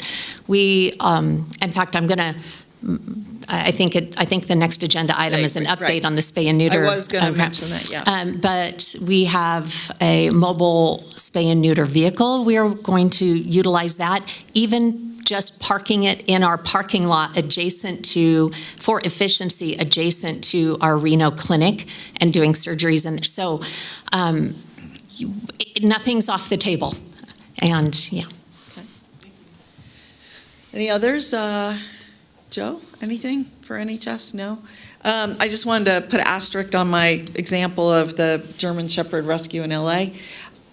In thinking about it hereafter, I really do think they probably had an agreement with the people that adopted that if there was a change that they would recontact them. And I think that's why they might have been surprised hearing from me, who are you? And, I think they would have preferred to vet me because as a rescue organization, they're very focused on that breed and those kind of characteristics. And they didn't know me from Adam, right? I had no relationship. So it may be an agreement thing. Yeah. I'm almost positive. That's very common. Yes, right? With smaller, especially specialty rescues or smaller organizations, that is not uncommon. Right. So I think we have to take that into account too. And then we probably have to respect that. The people should have told me probably. I mean, I kind of fell into it, but it would have been helpful to understand that too. But anyway, I did have to learn German to adopt these dogs, by the way. So that was an extra thing. But anyway, all right, we will move on. I thank you very much. And let me ask, I should have asked before, and I realized I know these are all non-action items, but was there any public comment on this or any of these other non-action items? So we actually had several members communicate through the webinar chat that they were having problems getting in the beginning, and they were not able to make it for the beginning public comment period. Okay. So they have been invited to email advisoryboard@washoecounty.gov. Okay. Because they were also not able to stay for the duration of the meeting. So they weren't able to stay. Okay, Correct. so they came too late, but they had to leave early. Correct. So they've been invited to email us. Okay, because I was going to mention we have this public comment at the end, that they could certainly. Okay, so, but that's I'm going to continue to call for. So there's no one on now. Correct. No one currently has their hand raised. Okay, very good. All right, well, thank you so much for that. And we're going to move on to the next item, which is number 9. And it's about the Nevada Humane Society Community Spay and Neuter Project update. And following that, we're going to have a presentation from Options. Both of you got grants from the American Recovery Act. What I'm going to be particularly interested in is you are already doing a lot of spay-neuter for the animals that you adopt out. So if you can, during the presentation, kind of parcel out what is due to this increased effort versus what you already would have been doing as a baseline. That's what I think we're really trying to, hope and support this increase. So we could say to the community, we've had 25% increase in spay-neuter facilities between both organizations or something. But if we don't have a breakout in numbers, that would be hard to say. So please go ahead. Okay. So I, again, Geraldine Bryant for the record, I am pleased to provide an update on the spay and neuter grant that Nevada Humane Society was awarded in December of 2024. This passed through federal funding from the American Rescue Plan Act administered by the Washoe County Grants Office. The purpose of this grant is to expand Nevada Humane Society's existing public spay and neuter services, an essential effort in addressing pet overpopulation in our region. I was asked to provide an update on what has happened since December, what steps have been taken, and so I will try to be as succinct as possible. In January, we launched a national search for an experienced veterinarian to lead the program and perform high-quality, high-volume surgeries. In February, we were very fortunate to welcome, again, Dr. Jennifer Fitzpatrick to our team.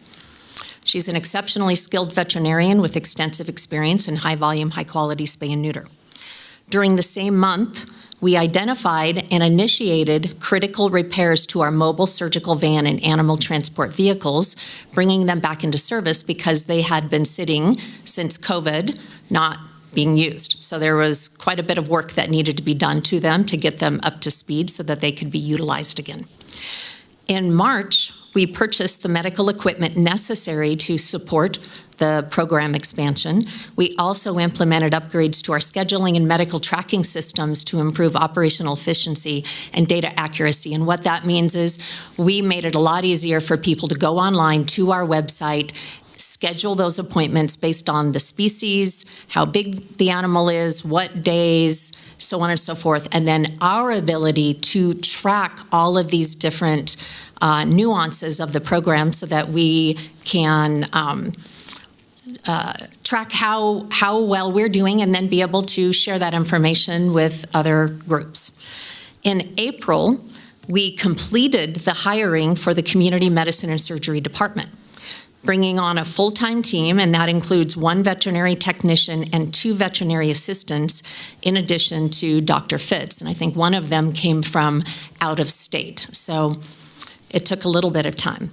And then by May, this month, the team has completed their onboarding and training, and I'm happy to report that full-time public spay and neuter surgeries began earlier this month. The expansion, I mean, we had been doing them, increasing access to affordable services for pet owners in our community. It's important to note that even while all of these foundational steps were underway, public spay and neuter surgeries continued without interruption. And to date, we have successfully sterilized not just first quarter, but 677 animals in our community as part of this initiative. The goal for the grant was very clear: 4,000 additional spay and neuter surgeries this year. And we are very confident that we're going to meet that goal and maybe even surpass it. So that was the parameters and the goal of the grant, and we believe we are on track. It took a little bit of time to kind of get things going because, it just takes time, but I think we're off to the races and we're very optimistic. So you got started this month, May. We're here at May, whatever. Well, we had been doing some already, but we have now fully opened the schedules for the appointments for scheduling, and the team is complete and trained and onboarded. Right. But, your new team, your new people, when do you think they started performing surgeries? Well, Dr. Fitz has been here since February, and she's a very efficient and proficient surgeon, and that is what she loves to do. So it was very difficult for her to not be doing surgeries every day, but she had been already, being rotated in and doing public surgeries even while she was getting her team together and all of these other things done. So. Gotcha. Yeah. So she would be like the relief vet or something to the other, or she was there. She was just rotated in on some of the surgery schedules. What I mean. But you didn't have the ability to have 2 surgical suites, let's call it, going at the same time. We have 1 surgical suite. We have 2 tables in each suite. So sometimes we'll have 2 veterinarians in there, or we'll have 1 and they're going between 2 tables. Gotcha. All right. And then, so at our next meeting, you can kind of show us some baseline numbers and then the new numbers, maybe for. Sure. Okay. Yeah. All right. Questions, comments? Just very excited about, I will just say, before I turn over the mic here, I'm very excited about the opportunity because I don't know if you exactly said it this way, but since COVID, there has really been a fall off. You used to do mobile surgeries. You said that stopped. So, I think this is very, very important service to be offering to our community. So, over to, I think, Ms. Andriola. Thank you, Madam Chair. I just wondered, in terms of the ARPA funding, this probably falls under all expenditures for December of 2026? Or have you already spent all of it? No, this is a reimbursement grant. Okay. And we actually haven't received any of the funding yet. It was Okay. awarded in December. Okay. And because of timing and whatnot, we have not received any. So we have put out quite a bit of money to support this program. We have not seen that come back in yet. Have you sent them invoices? So Melissa Davis, who is our Chief Philanthropy Officer, is responsible for the reporting with Washoe County Grants Office. I think it's just a matter of timing, and there was some issue with the portal and us being able to upload information, and so we're in communication. We're not concerned, but Well, where I was going with it, what is the $600,000? So it is a reimbursement, as It you is a just mentioned. So has all the $600,000, is that going to be expended? And if it is, at what period of Yeah. time will it be completely expended? So we are looking, so to be clear, this program, the expense of it is much more than $600,000. NHS is covering the additional costs, right? The difference, or it may be from some revenue that we receive for the surgeries. But the entire cost of this program is not covered by the grant. So we are looking, it's a 2-year grant, and so we are looking at being reimbursed half of it in 2025 and half of it in 2026. Okay, thanks. I was just curious, like the timing, and then as you've geared up and you just went over that timeline, and then what's the sustainability plan? So that's where I was really going with it. So I'm guessing you have a sustainability plan We in do, place. and we were very excited about this opportunity as well, because what it allowed us to do is it was the seed money really that helped us get everything in place for this program to reestablish, and then we're very confident that we'll be able to manage sustaining it here on out after the grant Thank you. ends. Okay. Any others? No? Joe, anyone? No? Okay. I think I was going to ask something about, so the vet that you hired, veterinarian, did she come from out of state or out of our community? She did. Okay, so what you're saying is that it required a certain amount of capital Yes. to invest, but that will be part of the sustaining effort? Like, now you bought it, you don't have to Yeah. buy it again next year, so. Sure, exactly. Okay. That is exactly. Okay. And when we were in communication with the Washoe County Grants Office, and we were talking about this grant prior to even officially submitting it, and I think it went through a couple different iterations, our biggest concern was finding a veterinarian and support staff. And we had communicated with the personnel at the grants office in the very beginning that it could take 6 to 8 months to find a veterinarian, especially in the current climate of veterinarian shortages around the country. And so we were especially delighted that we were able to find such an experienced veterinarian and have her here in Nevada on staff at NHS February 10th. Yeah, amazing. I mean, that was amazing.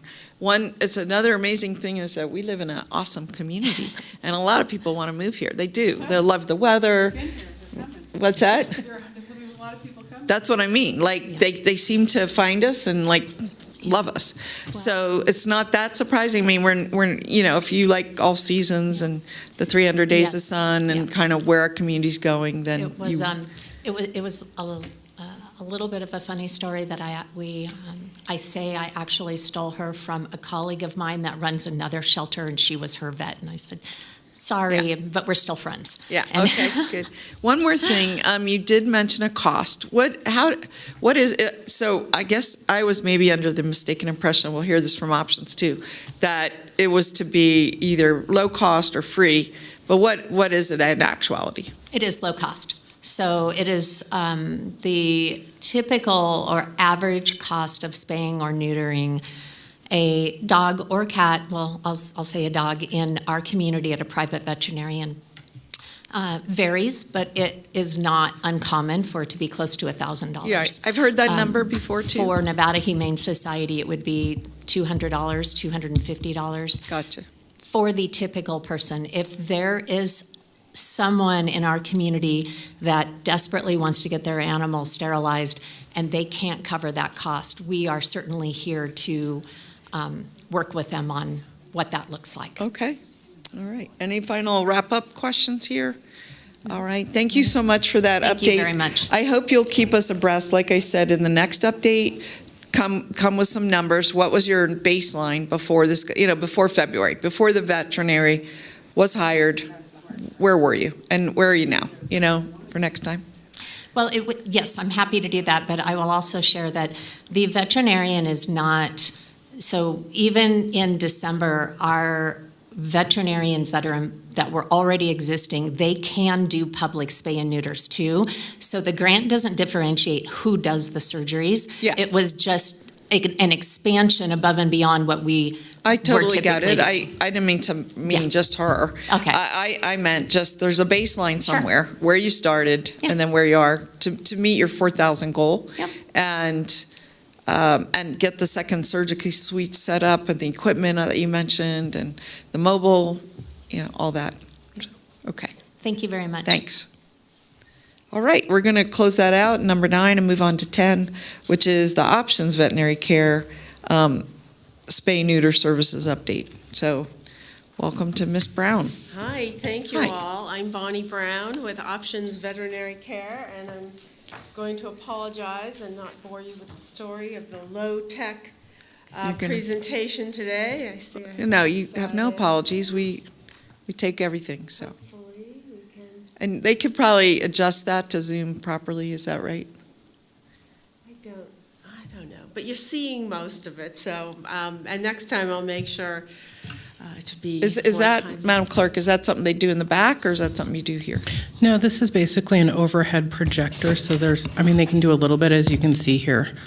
Yeah, there you go. Is that somebody in the back running that? Okay, so they can do a lot. We have the same over at Reno. Okay. All right, thank you. Well, I'm Bonnie Brown from Options Veterinary Care, and I wanted to share, in case some of you are not that familiar with us, where we are located. We are just down the street from Washoe County Regional Animal Services and Nevada Humane Society, and we are a nonprofit full-service clinic. Our mission is to provide care to pets who would otherwise suffer without it when owners cannot afford care.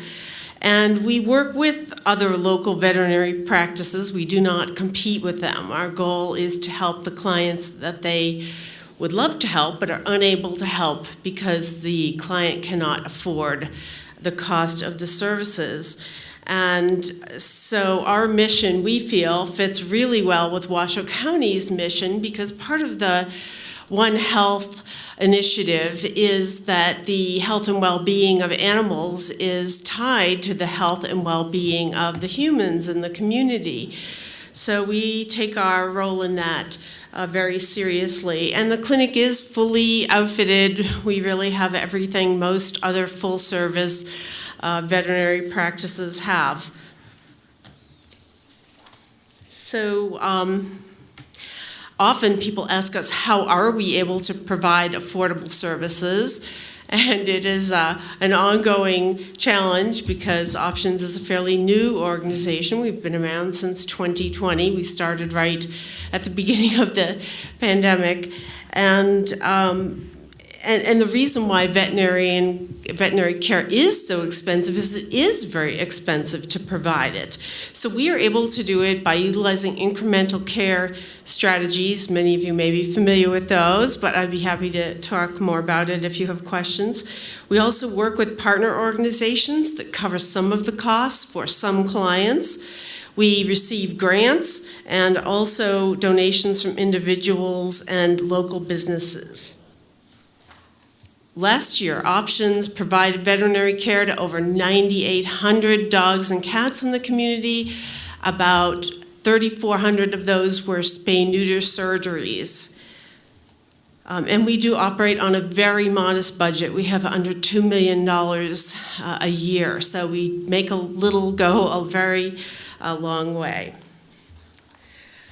I was really pleased to be invited by Cheyenne to be here today because I really wanted to thank Washoe County for their foresight and for investing in spay-neuter in the community, because the benefits of it really, as you guys all know, are huge. It reduces the number of animals that need animal sheltering and creates a more healthy population of animals, and of course, helps the humans who are closely bonded to those animals. And I also wanted to thank Washoe County Regional Animal Services and their team, who are a wonderful partner to Options and many of the other organizations in the community. So since we received the funding, oh, I'm sorry, I skipped ahead here. I wanted to talk about how we are going to be using that funding. So primarily, our goal is to provide free TNR spay-neuter surgeries for cats trapped within Washoe County, free spay and neuter surgeries for rescue groups. Initially, we wanted to focus on just those pulling from Washoe County Regional Animal Services, but now with Dr. Slayton, they are able to do that. So we also assist local rescues with animals that come from other sources within the community that they might be saving. And we also give rescue groups a 20% discount on other services. And lastly, we too, like Nevada Humane Society, are providing affordable and free spay-neuter services to Washoe County pet owners. So that is our goal for the funding. Since the funding was awarded on December 10th through April 30th, we have performed 1,634 spay-neuter surgeries at Options, and 623 of those surgeries will be covered by the Washoe County ARPA funds. Just as Jerlene explained, this is a reimbursement grant, and we too are now in the process of making the initial invoice for funding. So the reason why these numbers differ is, as you all understand, part of it is to increase your volume of spay-neuter over what we did in the past. And so the, while 623 of these are being funded by the county funding, the others are funded through other programs. The SPCA of Northern Nevada has a voucher program. Some owners are able to pay the full cost and don't feel that they need to take advantage of discounts. And there are also out-of-county animals that we serve. Really, there's a dearth of services in the outlying areas, and so we are helping, especially with some of the rural rescues. So that's why you see that variation.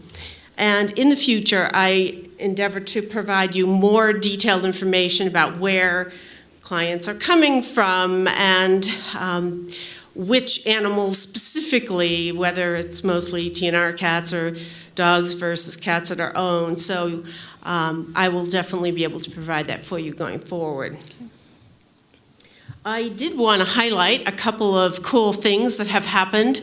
The Washoe County folks mentioned it in their presentation, but one of them that we were very excited about was February Spay-Neuter Awareness Month, and this was a joint effort between Options, the SPCA, and Washoe County Regional Animal Services, and also many rescue agencies, and including Community Cats, who you're going to be hearing from in just a few minutes. So together, these organizations had set a goal of 500 surgeries in February, which we surpassed with 542. 383 of those surgeries were performed at Options in February, and we did receive assistance from the SPCA staff. Their facility was closed, so a few days that month. They came down, and also Dr. Slayton from Washoe County Regional Animal Services comes down and helps perform surgeries. I wanted to share some of the ads that we ran that month. We ran these in the Reno Gazette-Journal and also through social media and other online paid advertising to try to get the word out. And this is one of the ads we worked on specifically with Washoe County Regional Animal Services to highlight the number of kittens and puppies that were ending up in animal services last year and to encourage people to seek assistance with getting their pets fixed. Also, in March, we did 2 special spay days in conjunction with Reno Sparks Indian Colony. We really want to thank Tanya Hernandez from Reno Sparks Indian Colony, who helped coordinate this activity. And also, the SPCA and Washoe County helped with transportation from both the Reno location and the Hungry Valley location in order to get animals in for those 2 special spay days. And you can see 2 of the officers here delivering dogs for spay-neuter. And in closing, I just wanted to share a couple of the pets who've had the benefit of receiving spay-neuter surgery at Options so far this year. These are just 3 of the cats, and these are 3 of the dogs, and one of the things that we feel is especially important that we are able to do at Options is to treat other conditions. So if an animal comes in and they have complications or other problems prior to spay-neuter surgery, we're often able to address that at the same time.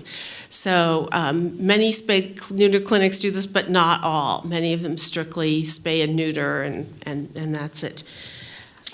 Anyway, I wanted to thank you all again, and I especially want to thank everyone associated with Washoe County for the foresight and investing in spay-neuter, and particularly we are honored that Options was entrusted to help provide that service to the community because it's part of our mission, and we're very grateful for the help in fulfilling our mission for the community. So thank you all. Wow. And that's it, if you have any questions. Yeah, thank you. Well, first of all, I want to say to both you and NHS, I'm loving this focus on the spay-neuter because probably more than almost anything we do in any of our jobs, this is right at the front end of prevention. This has such a trickle-down effect on animals' lives, cost to community, successful outcomes with families. I mean, it touches so many things, and it's a huge cost reducer. And whether we're treating preventative care for humans or, in this case, animals, I mean, we all know it has a benefit, and you can measure that in dollars. And I bet I haven't done it, but I bet these are some big dollars when we add up, you know, the impact on both shelters, the cost of adoptions, on, this fostering of kittens that we keep hearing about. I mean, it's a huge impact, and the more we can get ahead of it, the better. I'm just so glad. I'm going to ask you the same question, which is, and so what do you charge for the service to your clients? So we are a little unconventional in that we work with each client on their ability to pay.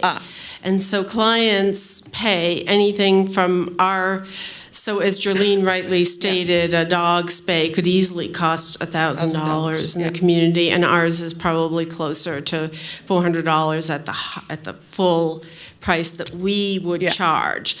And some people can pay that, but many people still cannot pay that. And then under the grant, we are just strictly working with people on an individual basis, and we have a staff member that does that talks to people about what they are able to afford, and we do provide it for free, just as Jerlene said they would do when the person does not have the resources. So is it between 0 and 14, and would an average cost be $250? Like, I think that's what she said too. Yeah, for this grant, as I said, we're definitely doing all of the feral cats for free, and many other cats free, and rescue pets free. We don't charge them for the spay-neuter services, the microchip, or the vaccinations. We're able to get vaccines through Petco Love, which is part of the Petco store chain, their foundation. And so they provide FERCP and DPPHV, if I'm saying them right. to us at no cost. So we are able to provide Pass those that to the on. people who have no resources, and Gotcha. it's just part of the grant. We pay for the rabies vaccine. It's not very expensive, and we're able to Okay. administer it to pets who already don't have one. And I would say it Yeah. definitely ranges from free to really whatever the person is able to Yeah. pay. Questions from the board or comments, anything on this? Yeah. Trudy Broussard for the record. I really think it's a wonderful program. How large is your staff? If you said it, it just didn't hit. We have about 20 to 24 people on staff. It fluctuates a bit. We have a pretty high number. I think we have 8 or 9 veterinarians, but they are part-time. So we're trying to hire a full-time veterinarian, but it is very challenging with the nationwide veterinary shortage. On the plus side, many of the veterinarians we have that work for us part-time are very experienced. They're often retired veterinarians, or veterinarians that work at another practice and they work for us one day a week. So we are fortunate that we have a lot of very experienced Wow, vets. really good to know. Anyone else? Thoughts, comments? Okay. Well, please do come back again and let us know how you are, how the funds are turning out, how they've changed things, maybe what a baseline that you're producing now, what you can produce, with being able to hire potentially another person. We're very keenly interested in this, so thank you. Absolutely. Thank you all so much. Okay. All right. All right, so we'll close out item 10. I'm going to ask again, has anyone come online to make a public comment or anything? No? They have not. Okay. We're moving on to 11, which is our last kind of action item, a non-action item, if you will, before we just get into wrap-up. So it's about a community cats program presentation. We have met before with Tracy Dean. You do an amazing service for our community, and I know you are, a 1+, in terms of your whole program. So please share. Hello, Tracy Dean. Good morning, everybody, and we are really grateful to be here to address the board and the opportunity to be here with all the other groups too that are presenting, because we are really at a good trajectory, I feel like, after a long time of not. I am the director of Community Cats, which is a 25-year-old organization, local, nonprofit, grassroots, which is dedicated to keeping Washoe County's no-kill status by utilizing a sustainable and targeted TNR program. Our mission is to humanely manage and reduce free-roaming cat populations in Reno, Nevada through trap, neuter, and return, education, and assistance. Together, we are building a more humane, no-kill future for our feline neighbors and the communities they live in, and we're doing that with all the groups that are involved. Okay, on the left, this is a quote that really, it's been mentioned in other meetings previous in the last couple of years that I've been at, about the way our community treats cats, how we look at them differently maybe compared to dogs. So that quote is from Dr. John Boone. He is on the board of the SPCA here locally, and he's also on the board of the Alliance for Contraception in Dogs and Cats, on the board of directors for that. Does a lot of research, and he made that quote during a podcast for Community Cats. So that's going to be a pretty prevalent thing in all our presentation today. On the right is the list of our coalition partners, basically people that you've heard from today. We are the boots on the ground in our community, taking calls and referrals from all organizations and individuals to address situations. And keep in mind, we are a handful of volunteers. One thing about being grassroots in a community is we can pivot quickly as situations evolve, as they often do in the animal business. We're kind of our own boss. We kind of do what we need to do. We are committed to TNR as the sustainable and economic approach to preventing cat overpopulation, reducing unnecessary euthanasia, and alleviating pressure on undersourced shelters. A targeted TNR program requires all coalition partners to coordinate for success. Our main rescue clinic, foster, and adoption partners include Feral at Heart, Kitty Kisses, Nevada Humane Society, Options Veterinary Care, SPCA of Northern Nevada, and of course, Washoe County Regional Animal Services.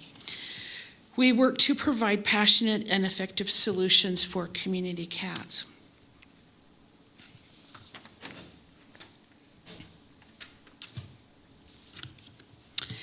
So, one thing we're saying a lot these days is no kill starts with TNR. The population of cats entering our shelter is directly correlated to the cats breeding in our neighborhoods. I think everybody has that understanding. On the average, 80% of cats coming into shelters are from free roaming cats.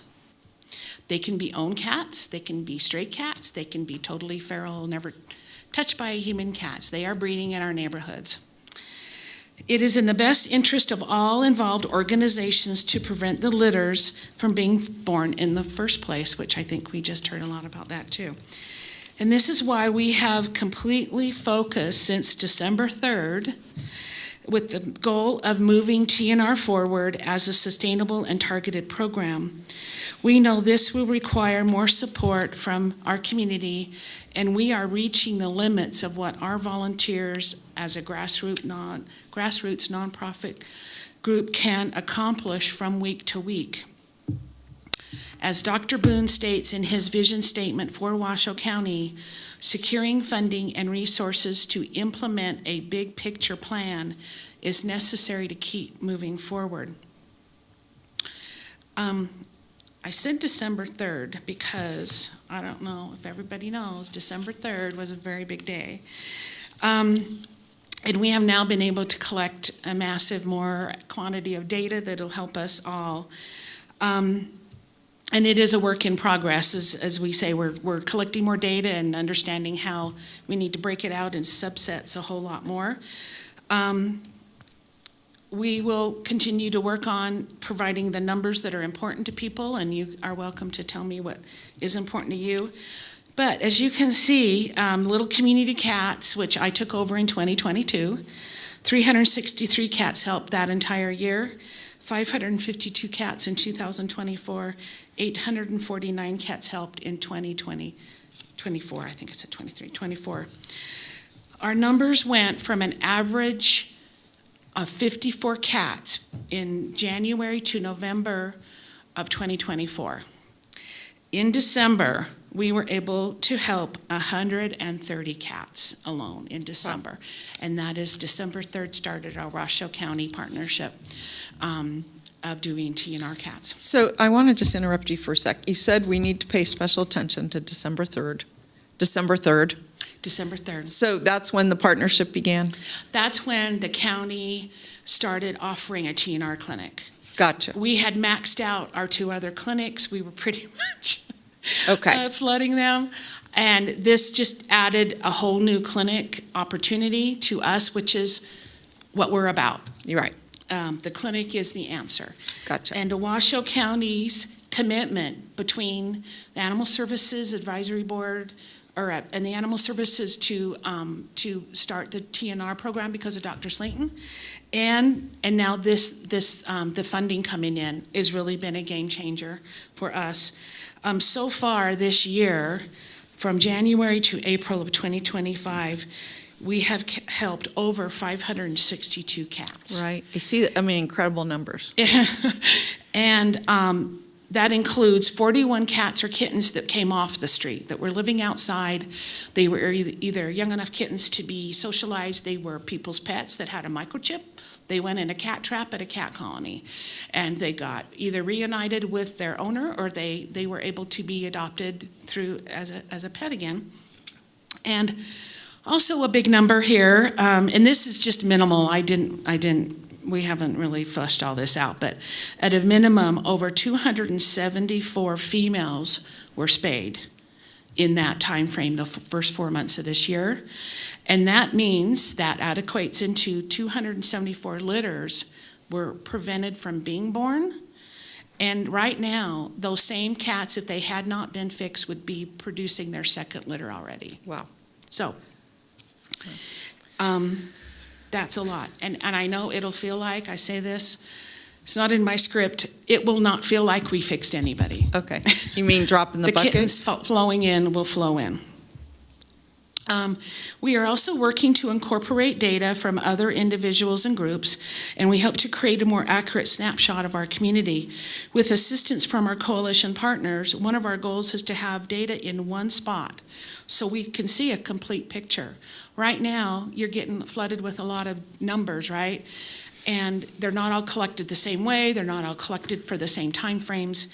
And we know that to help a community, we need to look at all the pieces of the puzzle and look at what the total picture looks like to know what kind of difference we can make. We need all the information. And that's part of, with Dr. Boone, it's about information and where you're at, and as you say, like a baseline going forward where you get to.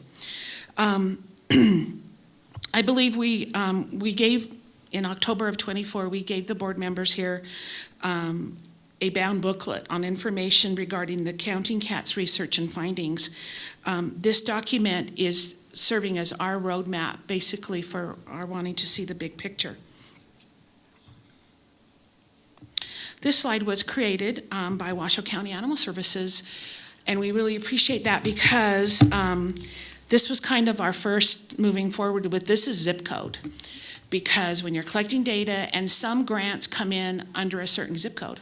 You have just, like we've had the grant, this Washoe County, there can be grants that come in that are limited to a certain zip code. And we really appreciate Cheyenne's staff made this chart for us. The first bar is zip code 89502. The next is usually, it's going to be 89433. Dean, Tracy, if you could just a moment, it's very hard to read. Yeah. Could you just tell us generally what this is showing? Like, what's the x-axis and what's the y-axis? So we're looking at what along?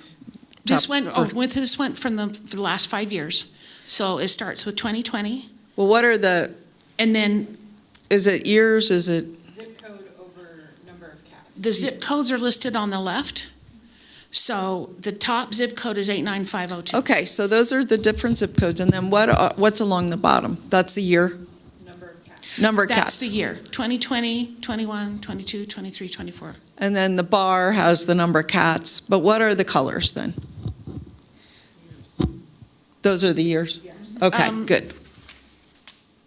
I'm sorry. That's okay. Maybe, I don't know if you know, Cheyenne, since someone made this. Yeah, I didn't print it, I have it on my phone. Okay, so the years are the colors.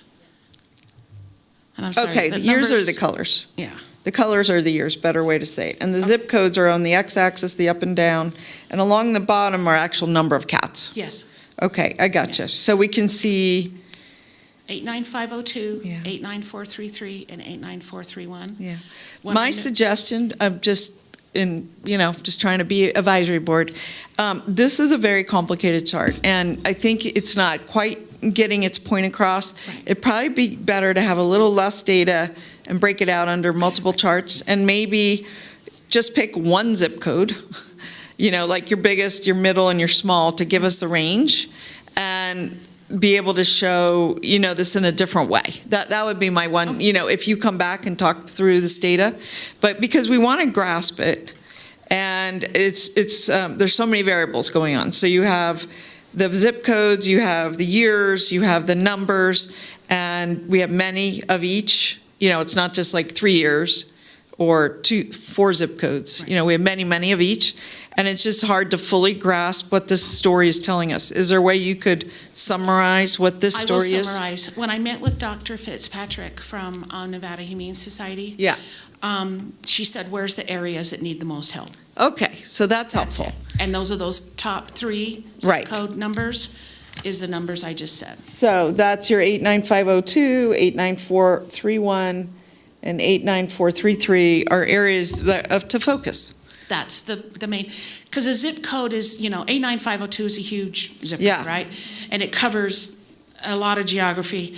Sun Valley is 433. That's a pretty stable boundary that you can easily break out. And then downtown Sparks is 89431. Gotcha. So that's where the concentration is. So we expect, we're going to be, my next chart will be about, about this, is that it's going to be heat mapping the specific areas. Right, so that would be amazing, doing Beyond some zip code kind of. boundaries, but yeah. Just To like your city point, wards, some of city these are wards very different. big, and you really even zone in more on where to work. Okay. So that'll. Do you want to, do you have another slide or two for us? I have one more. Okay. We are at the starting point of answering the question, which is how many free roaming cats are there in Washoe County? Oh, That okay. question has been asked at this board meeting, and we invite all and any contributions of data and otherwise to answer that question, but this is part of the beginning of that. Gotcha. So, TNR is not a niche. It's not a nice thing to do when resources come along specifically for it. TNR is the fundamental to maintaining no-kill shelters. TNR is meant to be a targeting program to manage cat populations and reduce the required resources to shelter, foster, and adopt the endless supply of cats and kittens we experience in the field. TNR is meant to save lives and reduce suffering. We do celebrate every single cat, the over 560 who are no longer breeding and multiplying in our community, and their offspring will not continue that cycle. In order to accomplish targeted and sustainable TNR, we must remove obstacles and coordinate resources. We know we are not the warm and fuzzy part of animal welfare. Okay. And TNR is the humane and cost-effective solution to keep cats out of shelters. I wrote a 2023 email to Jerlene Bryant of NHS after she had accepted the position here, welcoming her. And I looked at a quote I put in there. Having been a TNR volunteer for 25 years, I'm happy to help get as many cats fixed as possible, so less come through your doors. Yeah. End quote. In conclusion, TNR spay-neuter is the answer to manage and control cat populations in a humane and effective manner. We cannot adopt our way out of this. Yeah. You know what? This story is not just about cats. I see it in other animal populations that have been deemed to be problematic. Yep. The one I work with is wild horses. So, it's the same kind of dynamic. If we can reduce populations through these humane methods, we don't end up either killing them on the streets, which also happens to cats, right? Or killing them by rounding them up, which also happens to cats, where people just want to catch them and kill them. Same thing going on, let's say, with wild horses. So I really do think no matter what kind of animals, not every animal, but often managing births is a big answer. Right. And Cheyenne, early on when I was speaking to her about this, has been now a year or two ago, but I remember specifically she said, cats are more vulnerable. There are not the laws around them that work the same way that they work for dogs, and so they are more vulnerable. I do want to point out those last 3 little pictures on the bottom there. Yeah. We got a call about a mother cat and kittens right on Mill Street at an apartment complex right next to Kitsky Lane. So can you imagine that intersection? I drove up, she's nursing the kittens. We used a little cat trap with a string and a stick, and caught the mom and the kittens all in the trap at once, and they were taken in by some of our foster adoption partners. Wow. So that was a good day. Yeah, I bet. Tracy, thank you so much for being here today. Let me just open up the floor and see if any of our board members would like to comment or thoughts. Trudy Broussard, for the record. when you're doing this map, I guess a heat map of the cats, it's going to be a little tricky geographically because we've got some areas where people wouldn't even be looking for cats because, well, and anyhow, the coyotes had already gotten them. So maybe just focusing on the populated area zip codes to make your assessment. Because with A9502, it's not, like I said, we said that's a huge area. There's a certain area of 89502 where the concentration of cats is within that boundary. Yes, well, and like It's just 8951. Some grants do. We had a grant that was all for Sun Valley. You had, they were at Nevada Humane Society. Pet owners could get their cat fixed at no cost or low cost because they were in Sun Valley. And so the grant came in that way. That was awarded, I think might have been PetSmart. Charities awarded that grant. So it had a specific zip code component to it. And most zip codes are not the way. A9502, I think, is at an exceptional case there of how it looks. Yes, well, and to compare it to 89511 is ridiculous because that's wild. There's not as many people and more recesses. Out there. Yeah. Okay, anyone else? Anyone? No? Thank Joe? you. Nothing? Thank you. Anybody? All right, thank you, Tracy, so much for the update. Such good information and so relevant to everything that we're doing. And so we're going to close at 11 and turn our attention to 12, which is our board member or staff announcements, requests for information, selection of topics for future agendas. Everything's on the table. Would anyone like to start? Yeah, Ms. McMahon. Julie McMahon for the record. I was just curious, since we're going into the hot months, what we had talked at the end of last season about notifications for warm cars, keeping your pets at home, so on and so forth, and where that ended up coming for the spring into the summer. Cheyenne Scholl, for the record, I'm happy to report back that we have reached out to our friends at the SPCA of Northern Nevada. Though our outreach staff have been pretty overwhelmed trying to get caught back up on projects. As Quinn mentioned, she was out for several months. We didn't have the bandwidth to really create a marketing campaign. However, the SPCA's marketing team took the ball and ran with it, and they've created some marketing items that you'll start to see sprinkled into social media and various places to help educate and to advise our community about the dangers and that leaving your pet at home is really the most advisable thing to do if you have some running around to do. So that marketing you'll start to see sprinkled around, and I'll share it with this board so that you're able to also share with your constituents as well. Anyone else? Anyone? Yep. Mr. Rodriguez has his. Oh, yay. Let's go to Mr. Rodriguez.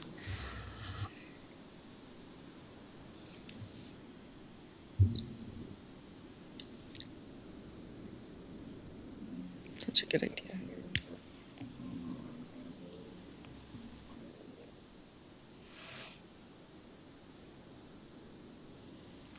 Cheyenne, for the record, I know that the SPCA staff did reach out to Lamar. They do not have it in their budget, and nor do we, to do billboard marketing. But they did ask and inquire about any opportunities. But I don't know about the NDOT resource. But that's something we'll certainly note and consider to see if there are partnerships out there that are willing to be had for that. That's a good idea. Great idea.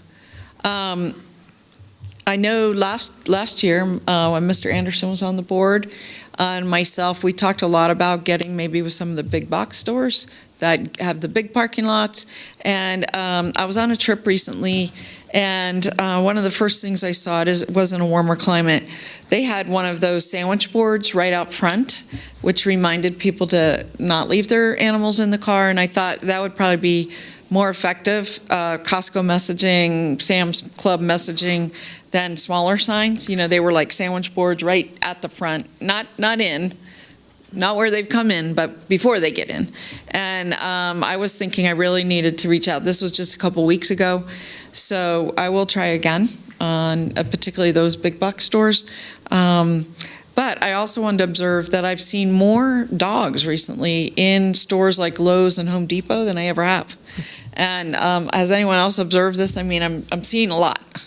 And I don't know if that's the don't leave the dogs in the car message or we're dog friendly message. I don't know which one it is, but I'm seeing a lot more than I have. Anyone else observed this? Is it just anecdotal? You've seen it too? I mean, more. So they're bringing them in, which I'm glad to see. I don't know that that goes with a food store, but probably not. But certainly in outdoor store, environment, yes. Any other thoughts from anyone? Anything you'd like to see, talk about?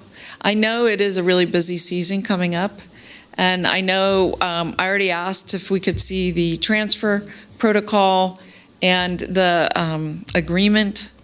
Maybe we bundle those if we can, but at least get one onto the agenda so we can look at it. I know there's been a request that the public have some input on this, and we are a board that's governed by the open meeting law, and one of the purposes of the board, although we had little public comment today, there have been other days where we've had a lot of public comments. So one of the things we want to make sure is that people have access into this group and get their opinions and thoughts known before we finalize things. So when these agreements come back, they may be put into place, but I want to assure the public that, we are open to getting public input into these agreements and into these protocols. That's very important to me. I know to the other board members, having talked to them. So just, I would say those are some pressing items that we should be looking for next agenda. But you've been doing a very good job, updating us on what's a hot topic, what's relevant. I know we haven't had for a long time. And this is for our newer board members who may not feel new at this point, but at some points, we have spent a lot of time wordsmithing regulations to potentially be adopted by Washoe County, and also law changes, statute changes that might be presented to the legislature. Haven't seen any of those for a long time. Don't know where those kind of things stand, if we're done fixing things or things still need work. Never done. Cheyenne, for the record. We took a pause from code amendments. Yeah. There's been just too many other things, the transfer agreement being one of those things, all of our work sessions with the Humane Society and leadership from both sides. And so that took a degree of focus and energy away from some of that stuff. However, it hasn't lost any importance in my mind, and we have not introduced any BDRs into the legislature. However, we are involved, as I mentioned at the beginning of my presentation, in feedback. However, the hope is that, and it always is at the end of every session, that we can work together a little more coordinated with our stakeholders in prep for the next session. Okay. We have a year or a year and a half to sort of start to strategize and to work together, and it would be nice if we had a more coordinated workforce for that. We only have the 4 meetings a year, and so it kind of, we really have to do a lot of homework before the meetings so that our time here, we can do what you need us to do.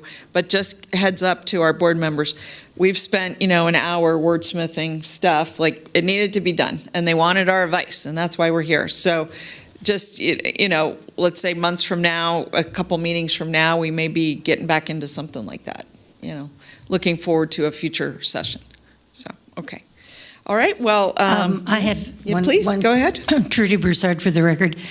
There's heightened awareness now about massive wildfires. I don't have to tell you that. But it's come to my attention that Somerset, that subdivision, it's actually going to have a fire drill for evacuation tomorrow. Yeah, tomorrow. And then Carson City has one planned, I think, for the following Saturday. If they are making a protocol and they're practicing, what can we give them in terms of what they could or should do with their pets? It should be part of their plan, and they don't know what we have to offer. So that's a suggestion. What will we offer them? Cheyenne, for the record, we have a webpage dedicated to emergency management and tips and resources, but we also go out and speak to groups that are doing evacuation or are responsible for evacuation. I think Quinn talked about it with the CERT team presentations and different areas or groups that we speak to talk to about what we do to prepare for emergencies. What can you do as a private pet owner to prepare, particularly focusing on our livestock owners. They are very difficult to evacuate, and if you do not have your own resources and trailers, it is incumbent on the owner to take that first priority and responsibility versus relying on animal services with 2-horse trailers to evacuate a whole community. And so we do a number of those things, talking and working and advising our community about how best to prepare for emergencies and disasters. And in addition to that, internally, we've been working very hard. I'm going to throw Tammy on the spot. She's been working very, very hard internally we had an intern from UNR that spent a year with us, I believe. She helped create an SOP and evaluated our whole emergency response plan. Tammy's been working on a formal manual for each large animal and small animal evacuation centers and procedures and a flow chart. We've been doing a number of internal focus to prepare our own department for these when they occur, in addition to helping our community. And if there's anything you'd like to add, Tammy, I'll let you come up and throw it in there, because she's been doing a tremendous amount of work and But let me training. ask, I mean, this seems like, before we get into more presentation, which is not agendized, it seems like a perfect topic for our next meeting. It's timely. The fire issue is very ever-present. I would like to hear something, have her prepare something, actually. I mean, you could speak to it generally, but I don't want to get too in-depth, just given that we're off agenda topic here. Sure, Tammy Jennings for the record. I have redone and put it into manual form. We've just gone through all our trailers and updated and gotten more supplies and done everything that, working with the staff, but also our field manager, Robert Wooster, has been attending all of the emergency operations centers evacuation drills as a member of our department to keep us up on their procedures as well. He was at one last week. He's got another one coming up here in a couple of weeks. So we work directly with the Emergency Operations Center too in all their preparedness for all that kind of stuff as well. But yeah, we can put together a more comprehensive It doesn't presentation have of to what be we're long, doing. but I would like to know generally what you're doing, what are the steps, is something changed, what have you tightened up? I mean, I think that's really good information for us. I'm so glad you brought it up. I think it's really well done. And I think Trudy's question was really, did you even know they were having a Somerset evacuation drill? I did not. Or Carson City. Or Carson. But, and how do we get hooked up with that kind of stuff, if appropriate? I mean, I'm not sure what the drill looks like. I was just sitting here imagining, well, what if they were having a drill in my community? Would I wait 45 minutes until I got the notice and pretend I just got my truck all loaded up with all the stuff and then hit the road? I mean, I have no idea how they're doing this drill, but it is kind of an interesting concept. Well, Tammy Jennings, for the record, we do get asked to come to some of the community advisory boards. In fact, I'm doing one June 9th with our field manager, Robert Wooster, where they're wanting us to present about some of the things that are happening on our end in the North Valleys. So we'll probably be adding some of that information to that presentation as well. Well, I'm probably going to ask you to come to our neighborhood advisory board, maybe in the following month. Sure. June. It's in the evening. And talk about it ourselves. We have a lot of interface with the county in my ward. I always have, and it's where a number of fires have started. Collin Ranch Fire, Pinecrest Fire. I did have all the way down to where the Davis Fire started, so that's changed now. But a lot of county interface where these fires more tend to start, and it would be good, just even for my own localized ward, to get that message out. Yep, give me a date and time and Okay. we'll be there. All right, I will. So, all right, nothing else. All right, well, that's a lot to work with. We'll close out that item, and we're going to turn our attention to the final public comment. And Madam Clerk, do we have anything? I do not show any requests for public Okay. comment at this time. And anyone on the Zoom, I guess you're checking that too.